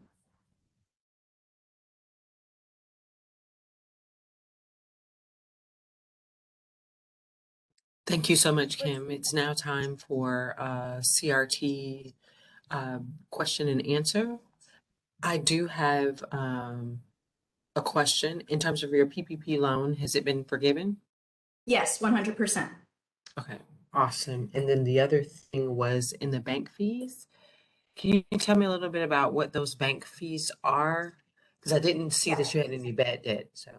So we had changed the billing process that we were using, and the way it filtered the fees was a little different than we had the year before. So we've kind of been sorting that out. We put them all in one section this year so that we can identify it in the appropriate expenses section further on, and then we were able to do that this coming year. We also changed accounting firms at the same time. So between the two, the billing and the accounting, we've gone through our books and look at how we document and see if there's any tweaks that need to be made there. I see if there's been a big difference in the grant fundraising, or the total of the grants from the previous year through the current to the expected. And in your application, the last dates of application for grants were in 2020. What is the status of your grant writing as of this moment? We have been majorly focusing on our Roundup fundraiser because it brings in a substantial amount for us. And so aside from the ARPA and ELC things, those aren't all the way, we don't have the final. Florida was really slow on releasing the Child Care Stabilization Grant funding. We did apply for OEL and those were listed. But we've really been focusing on the fundraiser and the Roundup through Goodwill that brings in anywhere from 12 to 14,000 a month. They ask their customers to round up to the nearest dollar, and those cents come back to us, and we use them for scholarships for therapy.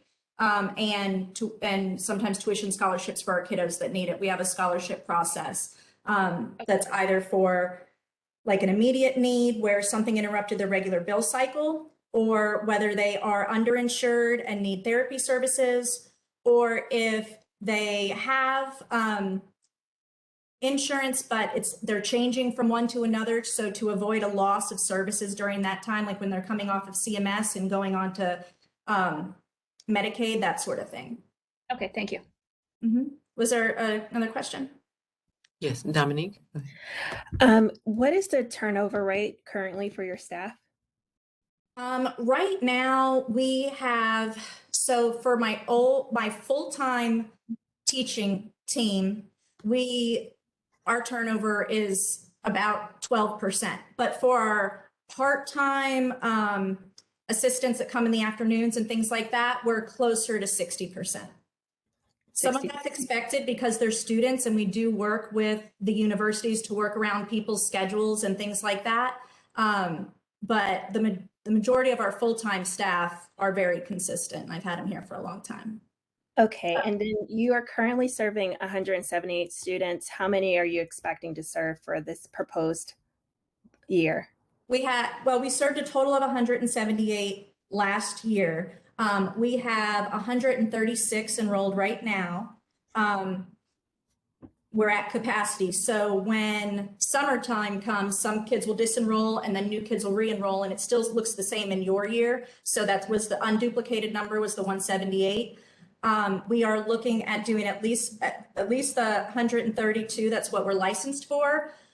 We are hoping to be able to add an additional classroom this year, and we'll know more about that at the end of June. We're looking at permits and things like that right now to possibly add a portable or another small building on one of our playgrounds. Okay, my last question, unless someone else have one. Okay, in terms of the staffing change, the reduction in the number of teachers, it's down by 3. In terms of those salaries, it's a $50K difference. I was wondering, where are you guys reallocating that $50K? Down to the early intervention. Okay, but the early intervention is $75K, correct? And that's the amount that's being requested for CHSP? Estimated. We still have to get to we haven't started interviewing for those positions. We might only be able to get, we're trying to get those staffed. Got it. Thank you. Got 5 minutes Emma- remaining. Go ahead, Emily, and then hopefully I'll get a chance to ask mine. What reason did United Way give you for not getting the $84,000? When I met with Bernice, they went in a different direction with the types of agencies that they were funding and the numbers. We are an individual agency with very intensive services for a smaller amount of people, while other agencies that they're funding, like ELC or Head Start, have much larger numbers for the community. So they feel like when they're getting those numbers back, it does sound a lot different if ELC says that they helped 500 families versus, our kiddos. But at the same time, I know that our kiddos got 5 days a week of 10-hour care and therapy services and intervention and everything else. So they just moved towards a different model. Okay, thank you. My question on those early intervention positions, it looks like they would be making about $12 an hour. What are the expectations in terms of background? For us, we look at either people who have a background in social work or psychology. We're still hoping to find additional funds to offset those salaries to be able to bring them a little bit higher. Ideally, I would like to have those at $20 an hour. And so hopefully we'll be able to find additional fundings. Again, the 75 kind of offsets that, but we're still looking for additional. Their main goals are to coordinate the therapy services through the teachers and through the team to make sure that we have all the schedules, we know who's coming in and out, to help with all the documentation and to get everything into our data system ProCare so that we're easily able to run reports on how many kids served, how many sessions they've had, what kinds of sessions, and a lot of the data entry portions. Okay. And those are full-time 40-hour, 3 full-time 40-hour positions, correct? Ideally, yes. Okay. We don't have them yet, but hopefully. Gotcha. Team, any other Do questions? I have time for a question? I have a question. Yeah. Can you talk just a little bit about how you encourage parent engagement? Yes, so we have several, we do a monthly parent meeting. Those throughout the last years, we've made a lot of those virtual. We've just started having them in person again. We do community events here at the center around different holidays like Trunk or Treat. And then we also have information and referral. So all of our teachers are trained, they have a information referral form for any family that might need it that they can turn into us. And that can be anything from, hey, mom asked me about where do you sign up for Little League for the sibling, to, hey, I noticed mom was having some issues with, she mentioned her utility bill and things like that. And then we as a team will take that referral and see who we feel on the team has the best relationship with the parent, and then go ahead and get referrals printed out and go over them with the family. And so we do that consistently. They have 2 parent-teacher conferences every year where we talk about their individual goals and how their child is doing. And then we also, through our ProCare database, we do text communication throughout the day with daily notes and things like that. And we have parent surveys that they fill out as well. Thank you. I also noticed that you do have a lot of interns. Where do they fit into the organizational chart, or who do they report to? And would they be, are they mostly social work interns? It's a combination. We have interns. We have Kaiser's Nursing School. They do a rotation with us. We have the developmental disabilities team over at FSU under communication disorders that comes and does a rotation with us. And then, of course, School of Social Work, TCC, Early Childhood Education. I'm very open, and we're very lucky in Tallahassee to have universities and have resources with students who want to learn. And although they can't count in our ratios per se to alleviate cost, it does make all of the world a difference to a teacher in a classroom if they have just one volunteer all day, even if that one volunteer is just walking around telling every child how, when they're doing good, that they're doing great. That positive reinforcement makes such a difference in a real life classroom. And I'm hoping that then we can talk to people about how experience in early childhood education can be a career pathway to a lot of other things. I love having volunteers in where they can see that Time's up. I'm sorry. Teachers here. Sorry. And thank you so very much for your presentation. We appreciate it. You have a wonderful day. Yeah, you too. I'm sorry that it was a little glitchy, but I really appreciate you guys. Thank you so much. For joining us this afternoon. Welcome to Team 1, Children's Services Team. My name is Jacqueline Steele. I'm the HR Director at Encompass Health Rehabilitation Hospital here in Tallahassee. And I'll go ahead and start with the introductions of the team. We can start, Emily. I'm Emily Fritz. I am retired, and my 40-year career was primarily in the healthcare industry. Javante. Good afternoon. My name is Javante Swinton. I'm with the City of Tallahassee. Dr. Marshall. I'm Dr. Lenny Marshall with Big Bend Hospice, and it's good to be with you this afternoon. Dominique. Hi, good afternoon. I'm Dominique Maddox. I'm also with the City of Tallahassee. Lori. Good afternoon. I'm Lori Mulrooney, and I have a statewide role with Safe Families for Children, Florida. And last but definitely not least, our valuable timekeeper, Melanie. I'm Melanie Howe. I work with the Florida League of Cities, and I am your timekeeper for today. You will have 15 minutes for your program review, 5 minutes for your budget presentation, and then the team will have 10 minutes for questions and answers from you. I will be giving you a verbal warning at 5 minutes and 2 minutes in your program review and at 2 minutes in your budget presentation. And after introductions, I will start your time.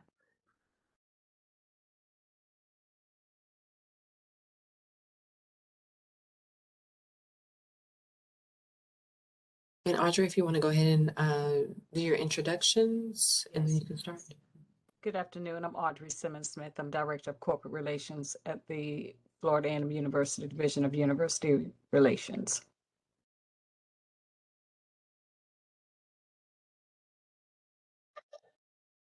Janelle. Good afternoon, everyone. I'm sorry, I'm having some technical difficulties. But I'm Janelle Vaseline. I'm the Executive Director of the Family DRS Freedom School here at Family DRS. And we also have joining us Dr. Shante Friday Stroud, who is the Executive Director of the FAMU Foundation.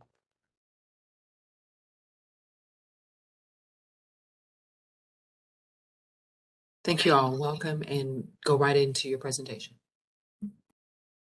Okay, thank you. Am I able to share my screen?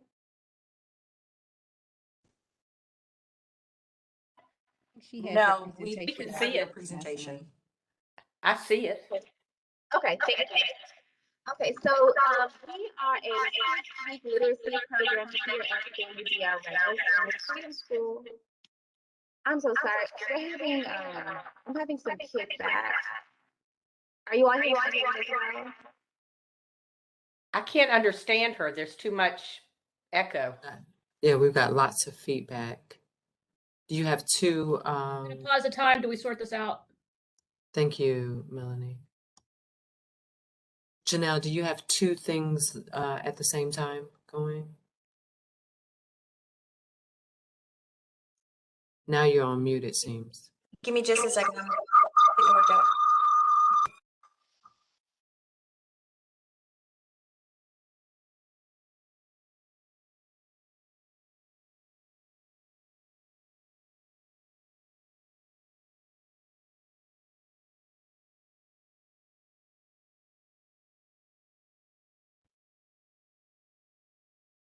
Hello, can you hear me now?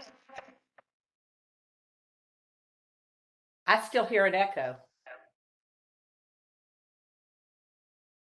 Sorry, this is Virginia. Janelle, are you signed into two devices? No, I'm on the device.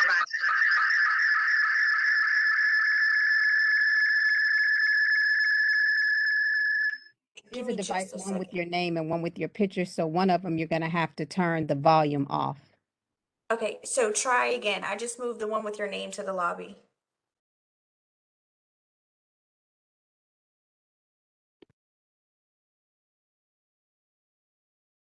I think that might have been the one she was speaking through.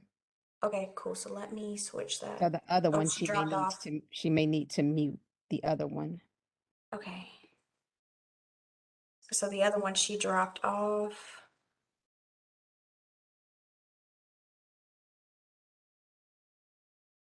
All right, Janelle, I'm trying to get you unmuted.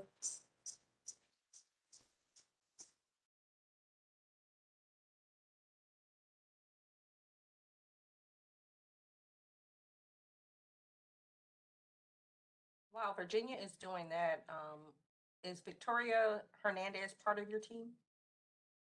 Okay.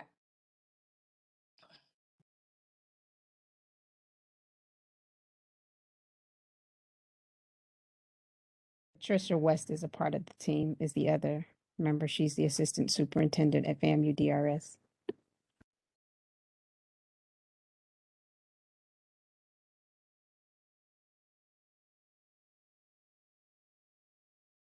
Okay, sorry, I'm trying to get her back in. It looks like when she tried to fix the sound, she either left or band-wise it kicked her out of the meeting. She's still here. I see her picture. I see Yeah, her face. Oh. that's the Janelle one that. Okay. I'm here now. I think. Okay. Can you hear me now? Much better. Yes. Okay. Much better. Okay, thank you all so much for your patience. I apologize. I'm not sure what is going on over here. I do appreciate your time.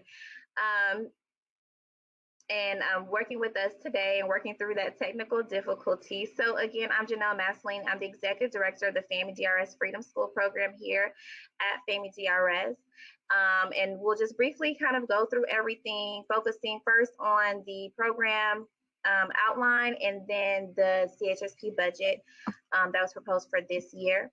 So our program is rooted historically in the civil rights movement. We are a 6-week literacy program, and we focus mostly on communities K through 12, where students don't really have access to quality academic enrichment programming is limited, too expensive, or non-existent. So by partnering with schools, universities, faith-based organizations, sponsorships, and donations, we're able to provide this opportunity for our scholars at no cost. The mission of our program is to make sure that all children have a fair start, a safe start, a healthy start, a moral start, and a head start in life. And we do this through our integrated reading curriculum and program activities that we do for enrichment. In terms of our FAMU DRS Freedom School program, we have been in operation since summer 2016. We primarily serve students here at FAMU DRS as well as in the surrounding community. Our program's primary purpose is to help with student literacy skills and their confidence during the summer periods, and this allows for us to try to help them bridge that gap with academic achievement. As we all know, summer can be a challenging time for parents and families of low-income families. The clientele that we primarily serve, they don't really have access to resources to put them into swimming or dance or other things that might cost a lot of money. Some programs can range from $50 or $100 to thousands of dollars depending on them. So here we're able to be in a unique situation where we're able to work with our Title I schools and Title I scholars and give them meaningful experiences and lifelong memories.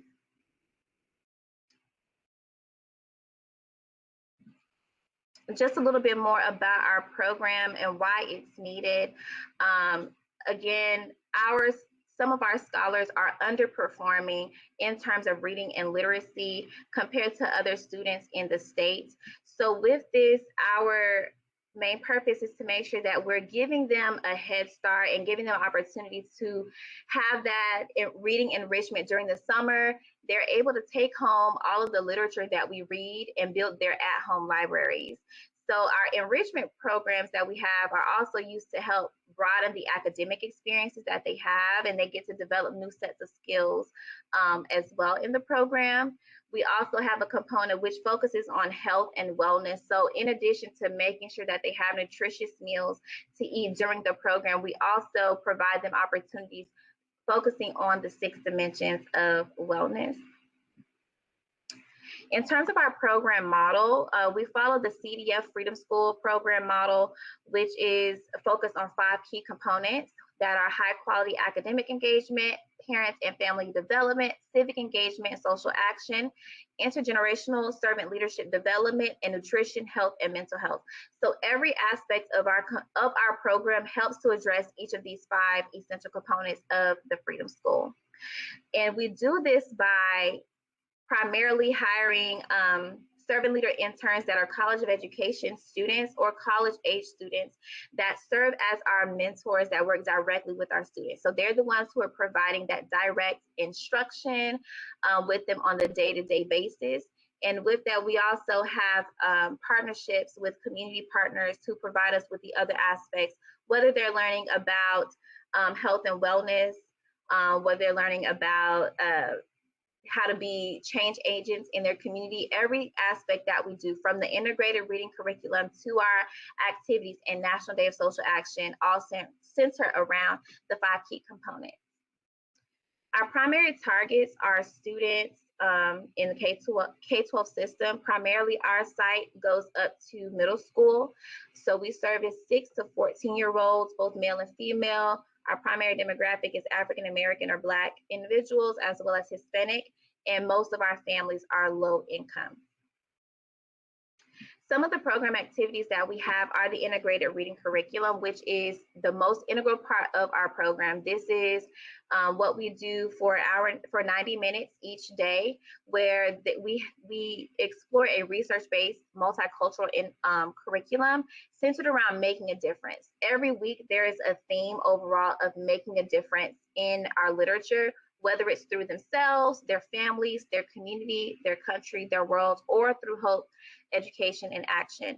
In each activity of the integrated reading curriculum, there's a conflict resolution component involved, as well as social action. So they're able to learn how to resolve conflicts in a meaningful way, and learning how that the things that they do, whether they're big or small, how that can make a difference in our world. And the most beautiful thing about this program, what I love so much, is that scholars get to take home the books that we read each week to build their at-home libraries. In our afternoon activities is where we hone in on some of those other important aspects of our program. So some of our partners are Temple Fit, where we focus on the 6 dimensions of wellness. We also work with the FSU Purpose Fellows in an activity called Research is Fundamental, where scholars are getting a firsthand experience on how to become researchers, and they conduct research activities. This year, we are going to be incorporating more STEM-related activities with the Freedom to STEM initiative with the Children's Defense Fund. We also do recreational field trips and educational field trips. At the end of our summer, we do a National Day of Social Action, and this is where scholars and parents are invited out to participate towards a cause that is uniform with all of the CDF sites throughout the summer. And whatever that cause is, we're all on the same day doing something to make a difference in our community, focusing on that topic.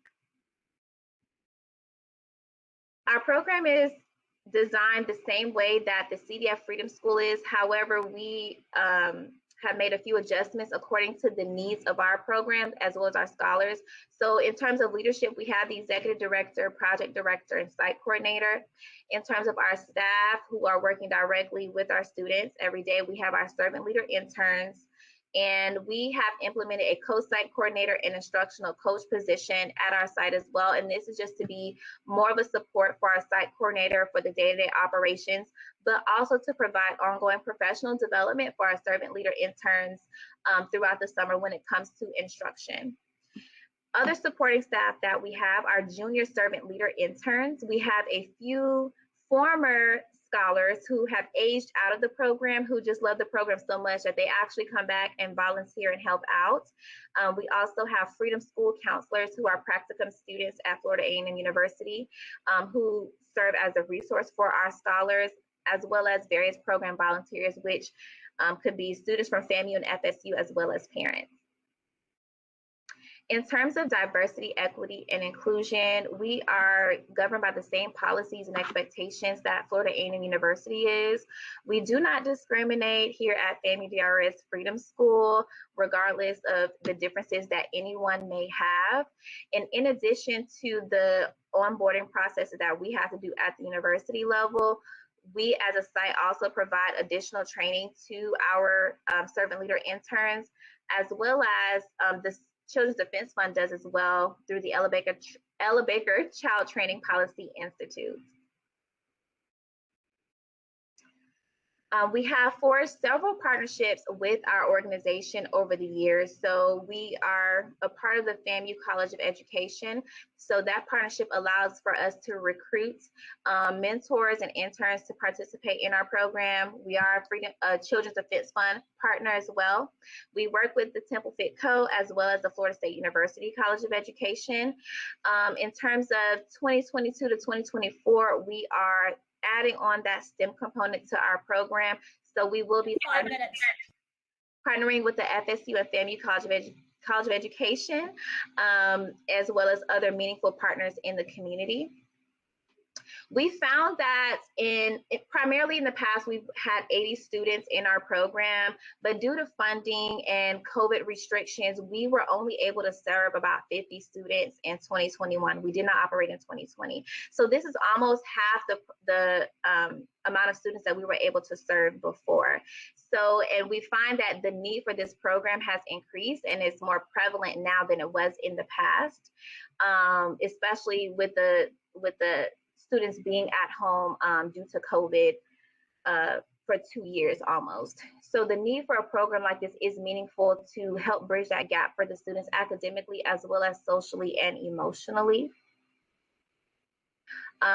In terms of our CRT, we did find that there was some budget information that wasn't reflected correctly on the documents, but we have worked to implement plans to make sure that they are filled out correctly moving forward.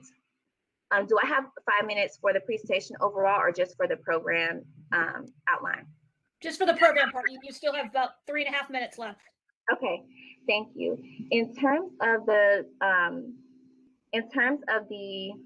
sorry, social return to investment, we found that with the total benefits overall, we're saving the public school system about $786,000 by not having to provide any additional services to remediate students because we're being proactive and working through them in the summer.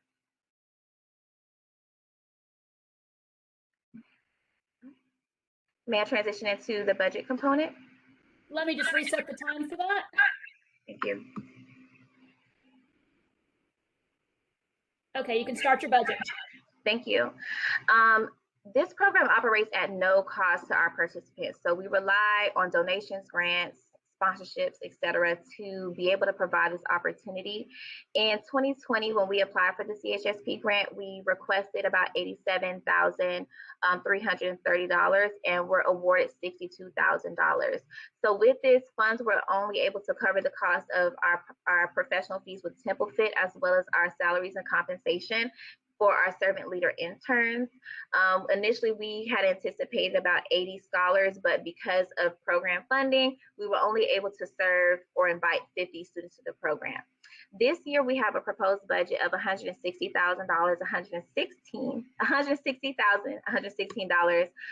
And this is due to some of the increase in professional fees with some of our partner organizations.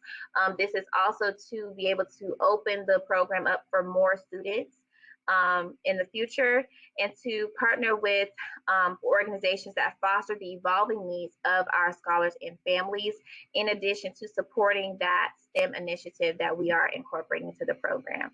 So in terms of the budget breakdown, the CHSP funds will be used to support the cost of hiring and compensating staff.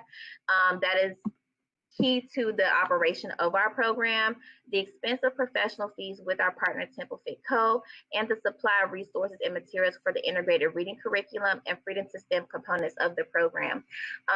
In the middle of the pandemic, we decided to start a scholar supply box. And so with this, students had their own set of supplies that they use during the integrated reading curriculum, which helped kind of eliminate so much sharing of resources and the contamination and potential spread of COVID-19.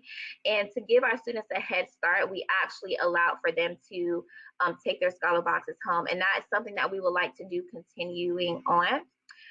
In addition, with the Freedom to STEM, we have, this is a pilot program in the Children's Defense Fund Freedom Schools, and we were one of 5 sites that were invited to help pilot this program with the organization.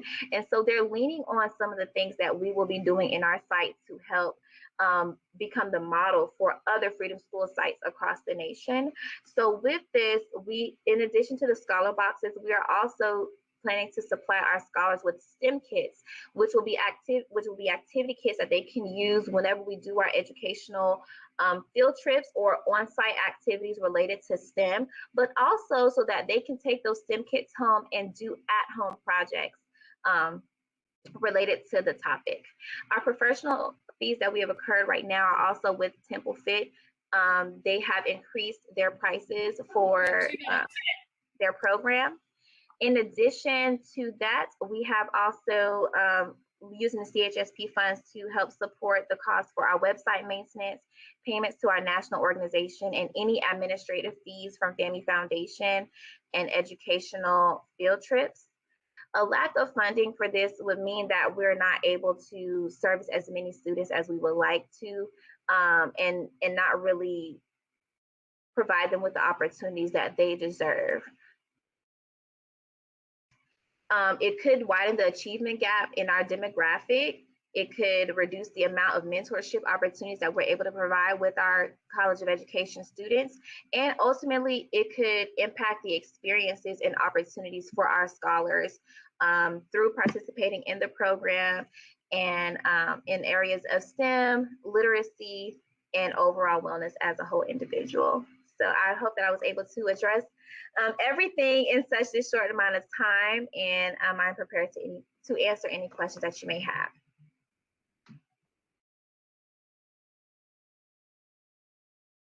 Thank you so much. Team, are you guys ready? Start the clock. Okay. I have one. Go ahead. I'm looking at your budget. I'm looking at last fiscal year and current and next fiscal year. And on the fundraising, I see zeros across the board. Why? Oops, I can't hear her. Give me just a second. Let me get you unmuted. Okay. Janelle, is it letting you unmute? On my end, it just says send request.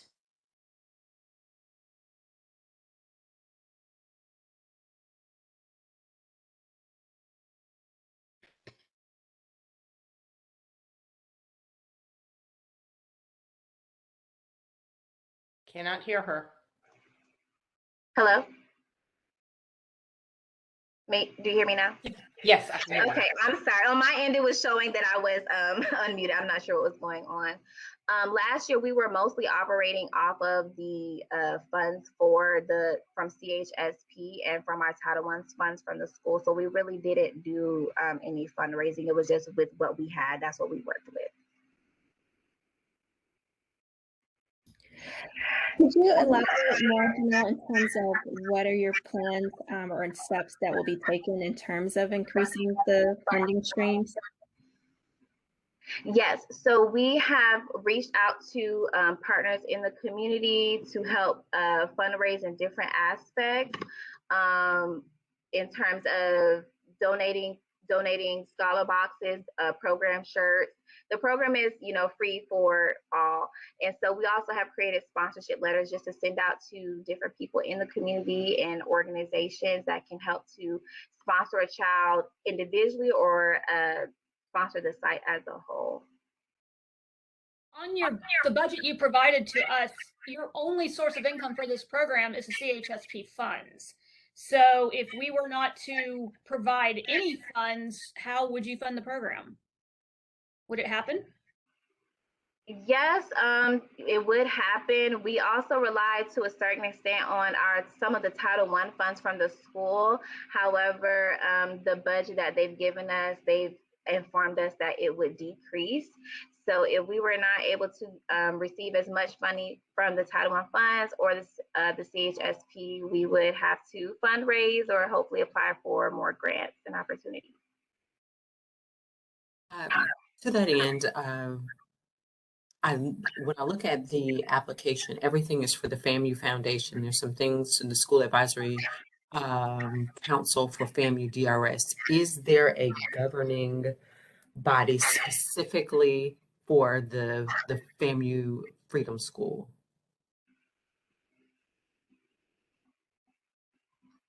We are governed by FAMU DRS, and so the FAMU Foundation is, that's our administrative component for us. So if I may step in here, this is Shantae Friday Stroud. The FAMU Foundation, we pretty much just provide the place for where the funds are housed through the FAMU Foundation, and then they process items to be paid through us from the FAMU Foundation to ensure it's in compliance with what you all have provided the funding for. Okay, so I guess my in terms of would the university or would the foundation also help with grant writing, any fundraising or those things as well?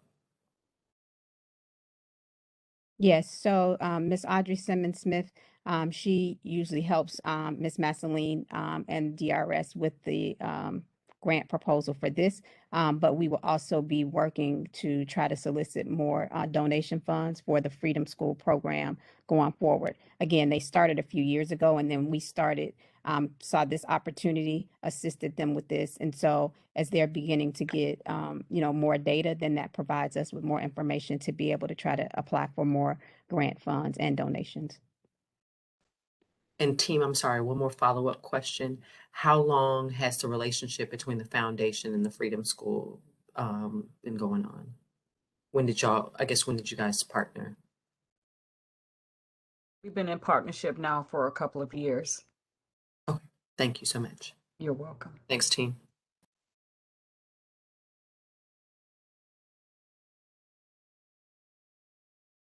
Any other questions, team? 5 minutes left if there's any other questions.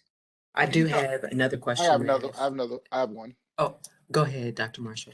Then I'll ask. Can you talk a little bit more about the your DEI curriculum and how that is implemented with the staff, and maybe some of the students, are they exposed to DEI at all? Yes, so we have what we call at Freedom School the Freedom School Way. And so in terms of DEI with the scholars, we model that for them. We show them presentations, we show them videos, but they're also learning and getting that directly with the integrated reading curriculum. So with the things that we're exploring in our literature, they're able to get that firsthand every day. We also have parent and family meetings where we are addressing concerns with DEI with our students and our families. And it's just something that we practice each and every day.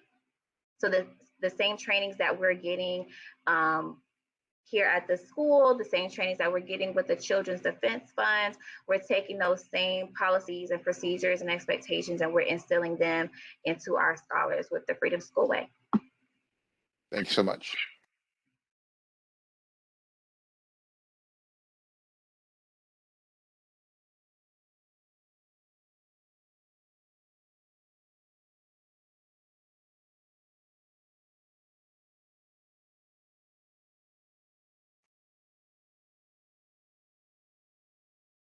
How much time do we have, Melanie? We've still got about 3.5 minutes. If anybody has anything else. I do have a question. How will you recruit? Because you said you had about 50 this last time you want to have about 80. How will you recruit your camp participants?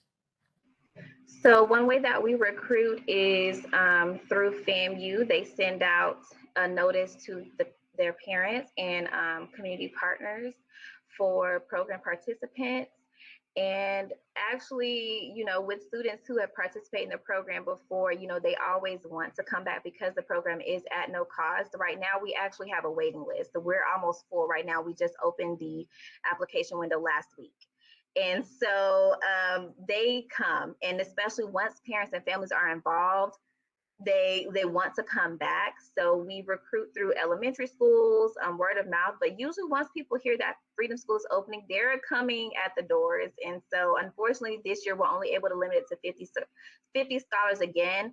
And I'm hoping next year we'll be able to open it up to more, because the people in the surrounding community, they come and they want to be a part of this program because it's just so impactful for the students overall.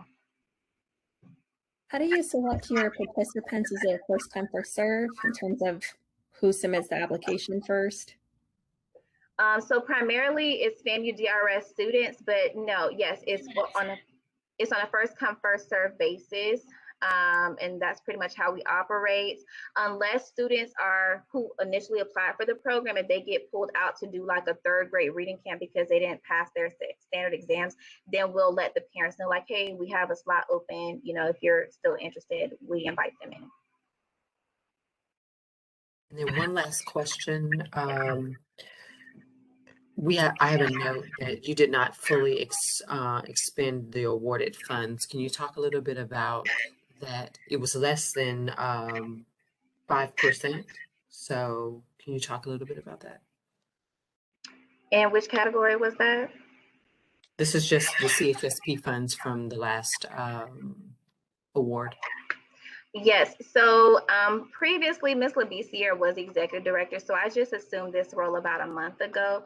So from my understanding in the transition, all of the funds were not expended because we did not have all of the participants as expected. And from my understanding of everything, the funds went directly to the servant leader interns as well as FAMU foundational fees and Temple Fit. So that's all I know at this time. It's just because of the amount of students that we had in the program. Thank you. Interject. Mrs. Steele. I'm not sure if can you hear me? Yes, we can hear you, Dr. West. And it was because of COVID. Because of COVID, we had to restrict our campus. And so we had to drastically reduce the program. So that caused us not to expend those funds. But traditionally they're spent because we've gone, like Ms. Massaline said, from 80 to 50. And we're hoping to increase that after this year. And we are Thank now out you. of time. Well, thank you very much, FAMU Foundation and FAMU DRS Freedom School. We appreciate your presentation this afternoon. Have a wonderful day. Thank you. Thank you.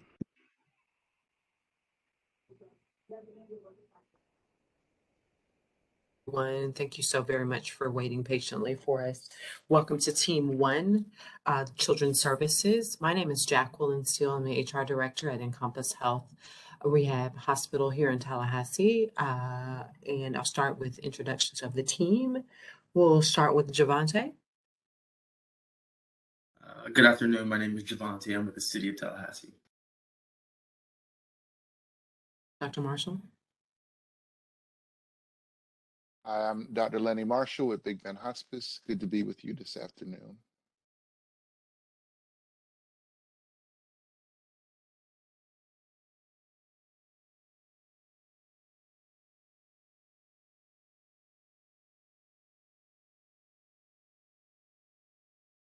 You want to go ahead, Dominique? I don't know what happened to Jackie.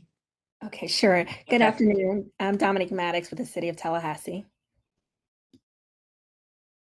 Hey, Emily. I'm Emily Fritz. I'm retired, but my 40-year career was in the healthcare industry. Sorry about that, y'all. I think I just kind of glitched out for that for a second. Lori. You're on mute, Lori. Sorry. Good afternoon. I'm Lori Mulrooney, and I'm with Safe Families for Children, Florida. And definitely last but not least, our timekeeper, Melanie.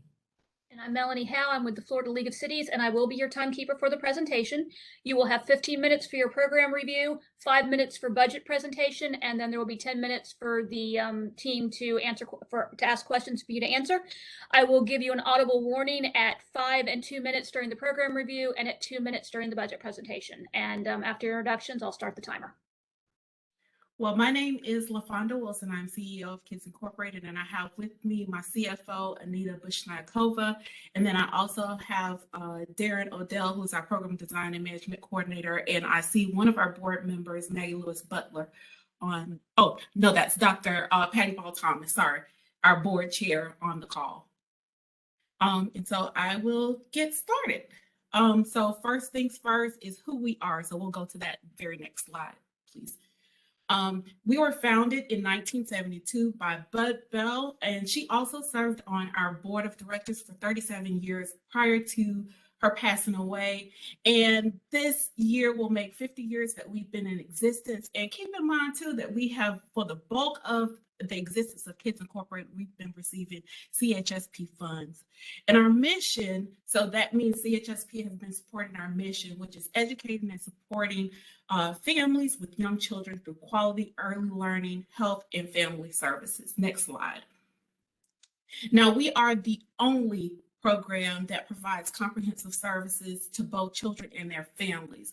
What does that mean? We serve at any one time 156 children and 7 pregnant women here in Leon County, and also their families. The bulk of those families are all living within the poverty guidelines. Now, as far as a few stats with those families, we have 59% of those families that have a high school diploma, and then 18% of them come in not even having their high school diploma. Next slide. I'm going into our governance structure. So we have a shared governance structure. So it's made up of our board of directors as well as our policy council, which are our parents that are actually receiving services from our program, as well as our staff. Now, I want to just point something out as far as our board of directors. One of our policy council members actually has a seat on our board, so they help to make decisions for our program and our organization. Next slide. This next slide just shows just a little bit as far as the committees that we have on our board. Next slide. And so now I'm going to just get into the meat and potatoes of our program. So we have 3 centers here in Leon County. The first is Brandon's Place, which is in that 32304 area. We have Bud Bell, which is in our South City area. And then we have Parkway Early Head Start, which is renamed Pamela Davis Early Learning Center, which is right on the edge of the South City area. Within those 3 centers, we have 18 classrooms. And I just want to point out that over the course of the time that I've been in my job, I've been able to add 2 new classrooms to our centers. And that's thanks to funding from CHSP. So we're able to add an additional 16 slots within our Leon County centers. Now, we also have a home-based program, and that has 12 children in the home-based program. And so we have 1 parent educator, and then we have teacher credentials. So the minimum that our teachers have to have are a minimum of a CDA. So the bulk of our staff have at least an A or an AS.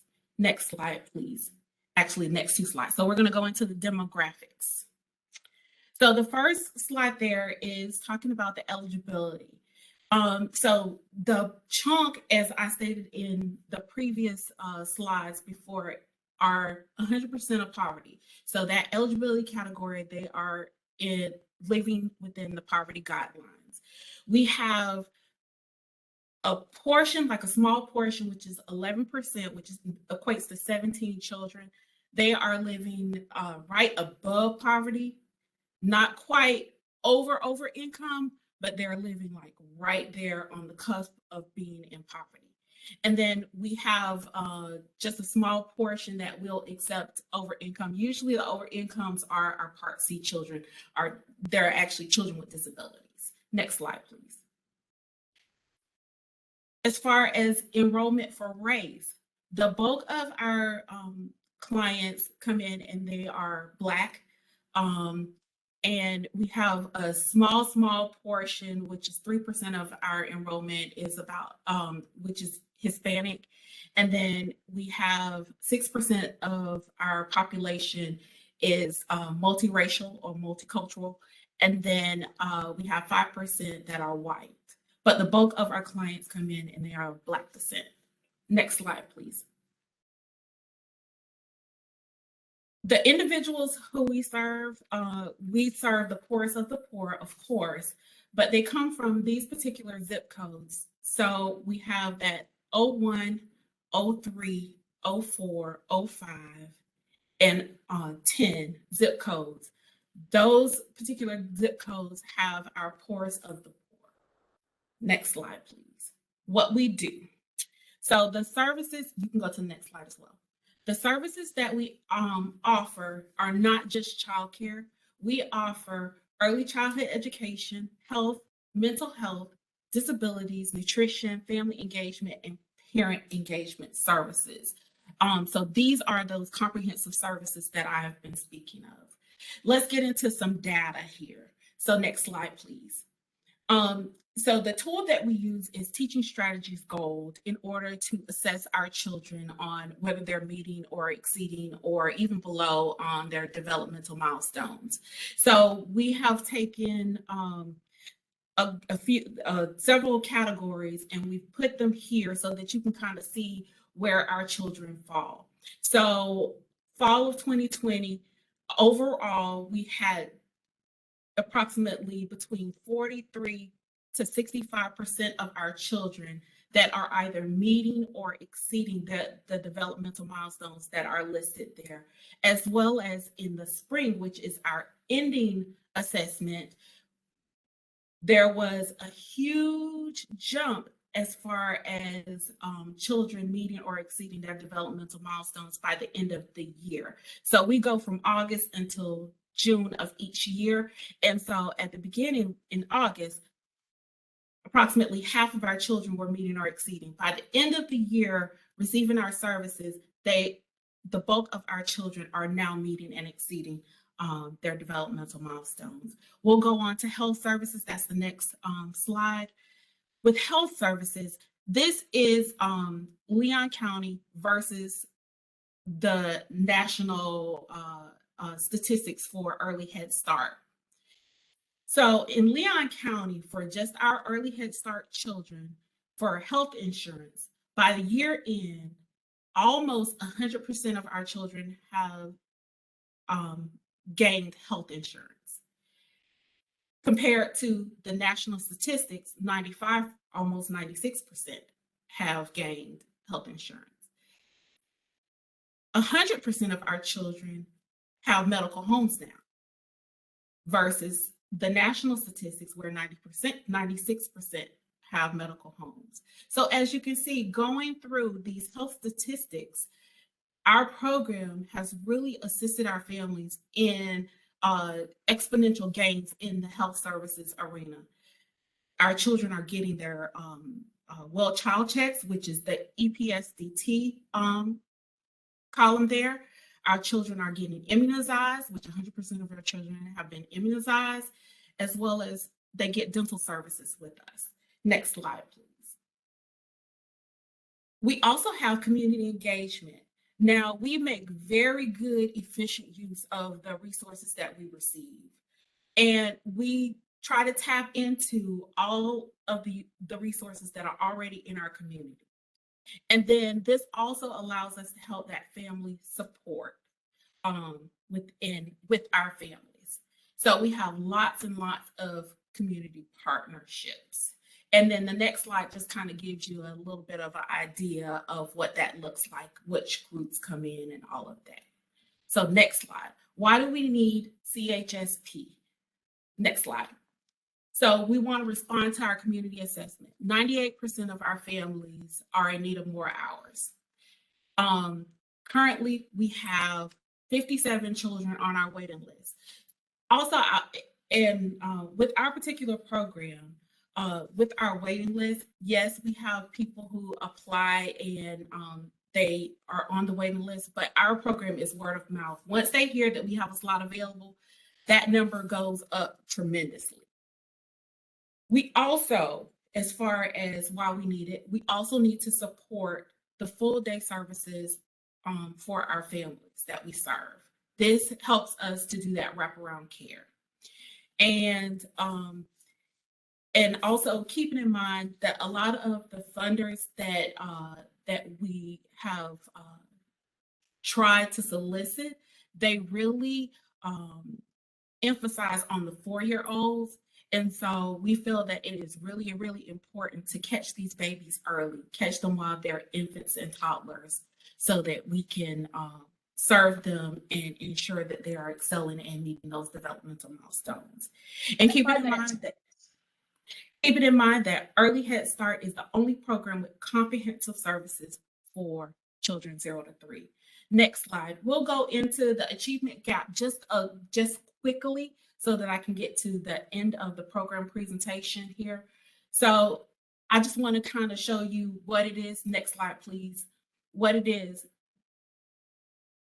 The purple represents those that are low income. The orange represents those that are of higher income. As you can see, there are less children recognizing letters, identifying sounds, counting to 20, writing their name on the lower income than on the higher income. Next slide, please. Where does achievement gaps come from? It comes from lack of exposure and lack of opportunity. And so we try to give that back to our families, give that exposure and opportunity to the families. The next slide represents reading time. This is how we close the achievement gap. We give our families opportunities to read and talk to their children more. Next slide. This just shows a representation of how we do that as well, as we go into the classrooms to do that. Next slide, DEI. This is a huge part for Kids Incorporated. So we have policies that are in place that ensure DEI is a part of our everyday operations. We have a non-discrimination policy that's in place, and you have received that in the documents. We are also committed to hiring employees and gaining clients that are not based off of their age, race, ethnicity, ability, disability, gender, religion, culture, or sexual orientation. And we'll begin DEI training in June of this year. Next slide, please. CRT concerns. We did not have any findings, but we did have 2 concerns. The first of which was data, not using percentages. So we have corrected this by now using actual data along with the percentages to make it more impactful and meaningful for you. As well as when we did our application this year, we included the number of staff, the hourly wage, as well as the hours for the request. And so we have corrected those in that form. And that concludes the presentation or program portion of our presentation. All right, let me reset the timer for your budget presentation. And you're good to go. All right, next slide, please. Hello, I'm Anita Bushnikova. I'm the CFO here at Kids Incorporated. On this slide, you see a list of our income sources that allow us to provide comprehensive services, and I will briefly walk you through them. Next slide, please. Our largest funding source comes from the Department of Health and Human Services, and that is our Early Head Start grant. It does come with a 20% match requirement, and this grant only pays for 6 hours of our total daily care for our children and families. Next slide, please. We also receive funding from the United Way, which helps pay for the other portion of the day. This funding will unfortunately decrease due to the economic impacts of COVID. Next slide, please. We also receive funding from the USDA, which allows us to provide nutritious breakfast, lunch, and an afternoon snack for the children in our childcare centers. Next slide, please. And we also receive funding from the EOC of the Big Bend, which helps with the wraparound care. Next slide. We charge very low parent fees from our parents, anywhere from $13 to $190 per month. And that's because our families come from a very low economic background. Next slide, please. And we do have a little bit of program income, about $23,000, which varies from year to year. And next slide, please. Don't forget a very important funding source and the reason why we're here today, which is CHSP. So let me tell you a little bit about how we'll utilize the CHSP funding. The $115,000 that we're asking from you will go to support 2 additional hours a day for extended care for 156 children. That will help pay for 18 teacher positions at an average rate of $12.30 an hour. Next slide, please. Keep in mind, we have to raise 20% in non-federal share in Leon County, which equates to $644,000. For every $1 in match, we are allowed to draw down $4 from our federal grant. But $115,000 that we're asking from CHSP plus the match equals to $575,000 that we can put back into the community. Together, that represents 19.2% over total budget for our agency. So CHSP funding, as you can see, is a very vital component to us being able to provide comprehensive services for children and families. Now, how we spend our money. Next slide, please. 80.4% of our budget goes to compensation and benefits. Or salaries have a very low wage ratio, 3-to-1, which speaks for itself when it comes to being a fiscally responsive organization. And our admin costs are 15% or below. Next slide, please. You have 2 minutes left. Sure. This slide is just to remind you that comprehensive services do cost and show you everything that they're comprised of. Next slide, please. Now, why we're asking for a little bit more money this time? A huge part of it has to do with the Florida minimum wage increase requirements, as I'm sure you're all aware of. We also added 16 new slots to Leon County in August of 2019.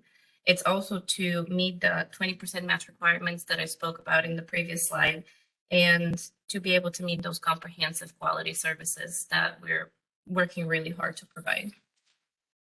Next slide, please.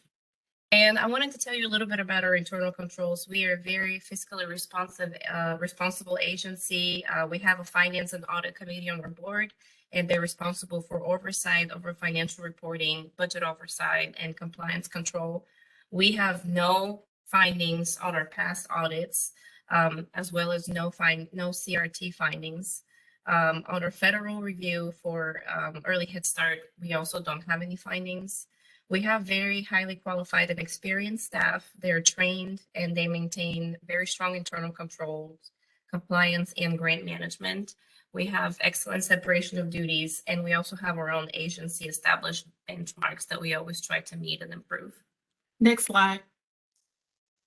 We have high accountability standards. So we have all of these standards that we have to follow. Again, no audit findings, no USDA findings, no licensing violations, and no CHSP findings.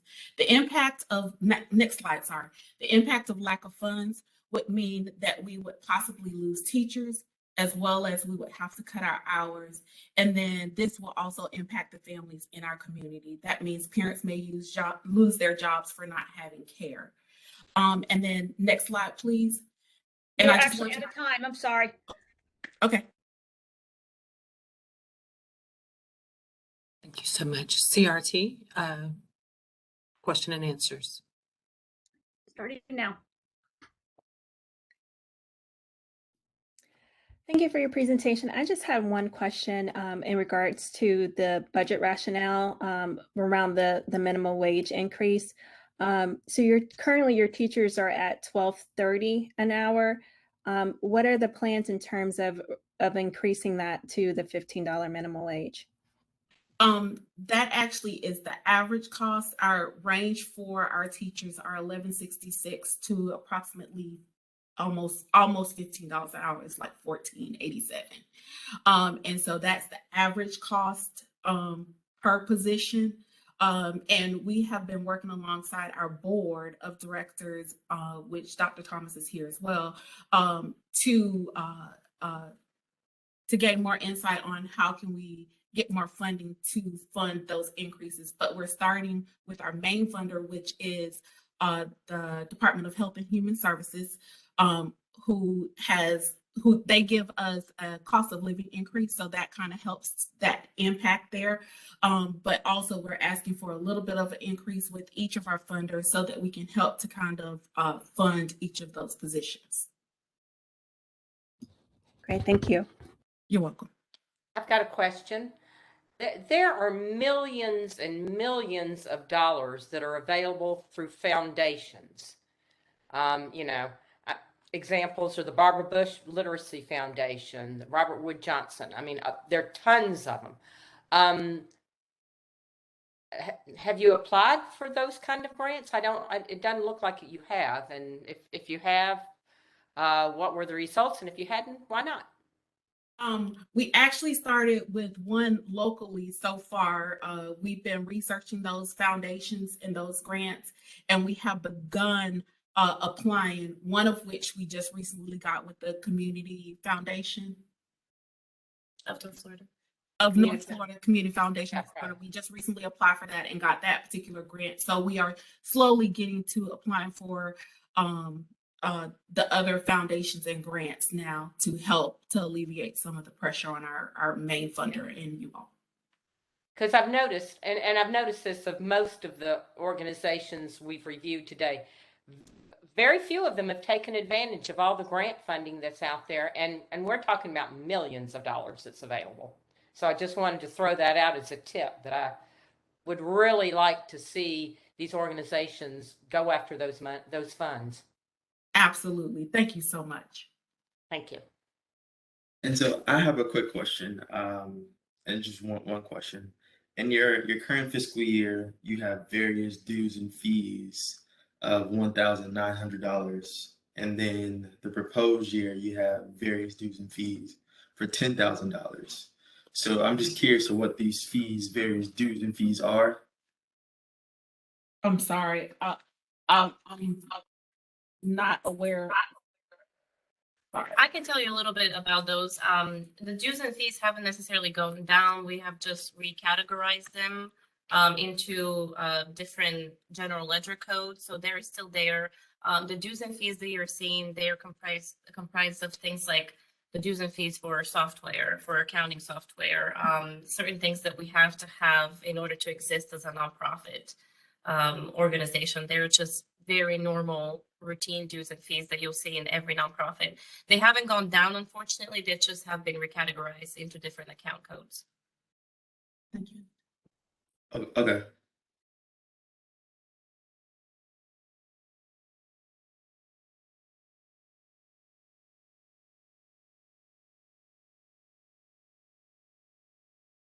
there any other questions, team? Can I ask you about DEI and any formal training that you all have, or do board members have to go through any kind of DEI training? So we didn't have a formal DEI training over the course of this last year, but that is being incorporated starting with our leadership team in June of 2022. We will then do agency-wide DEI training with our staff in August of this year, as well as with our board when we do our board retreat in August of this year. So those are in the plan or the works as far as those DEI trainings. So we will formally incorporate DEI training this year, starting June. Thank you so much. 5 minutes left if anybody has anything else. Anyone else? Actually, Emily? Oh, go ahead, Emily. You said that you provide postpartum visits to women after delivery. How many of those are done, and how many over what period of time? So usually with the postpartum visits, those happen once the 2 weeks after the baby is born. So it just depends on when the child was born, and then 2 weeks after that child is born, then they do that visit. So we have 7 pregnant women that we serve at any one time, and that could be throughout the year. So once that baby is born, then our family advocates then go out and our health and disability coordinators go out and then visit that mom and baby. And that's one visit that they get?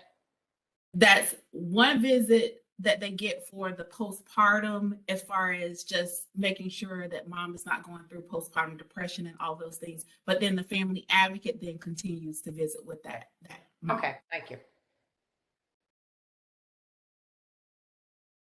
And is that, when you refer to wraparound services, is that what you're referring to?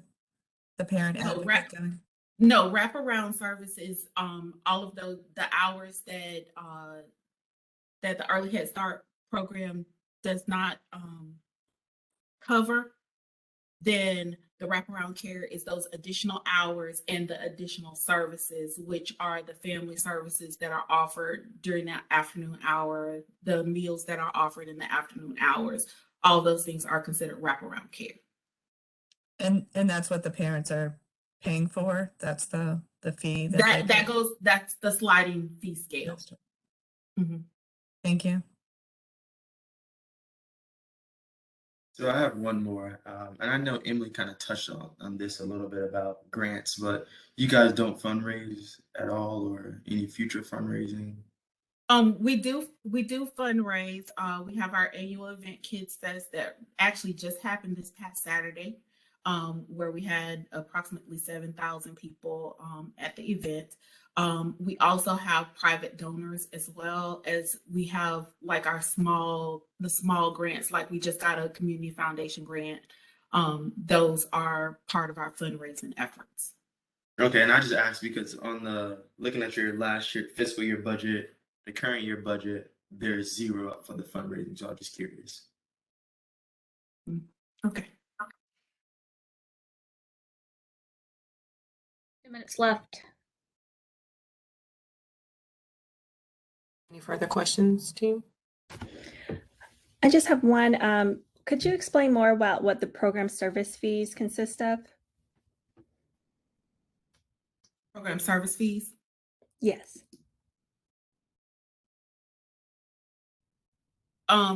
So I need to know exactly. Oh, okay. I'm in your the budget worksheet in terms of the revenue for the program service fees. Is that, do families do they pay for certain things, or what generates those funds? No. So the program service fees, let me make sure of what I'm looking at. Hold on.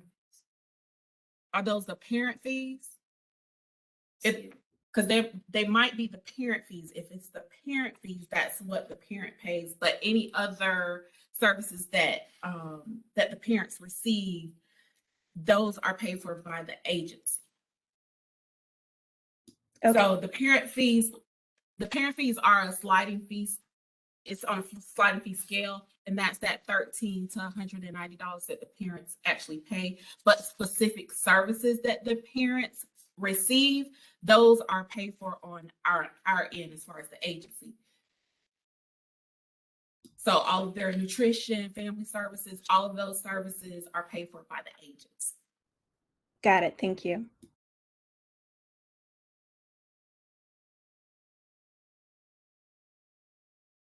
Anyone else?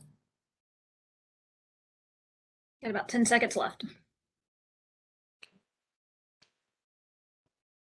If not, thank you very much for your presentation, LaFonda and crew. We'll say thank you and have a wonderful afternoon. Thank y'all too for your time. Have a wonderful day. Thank you.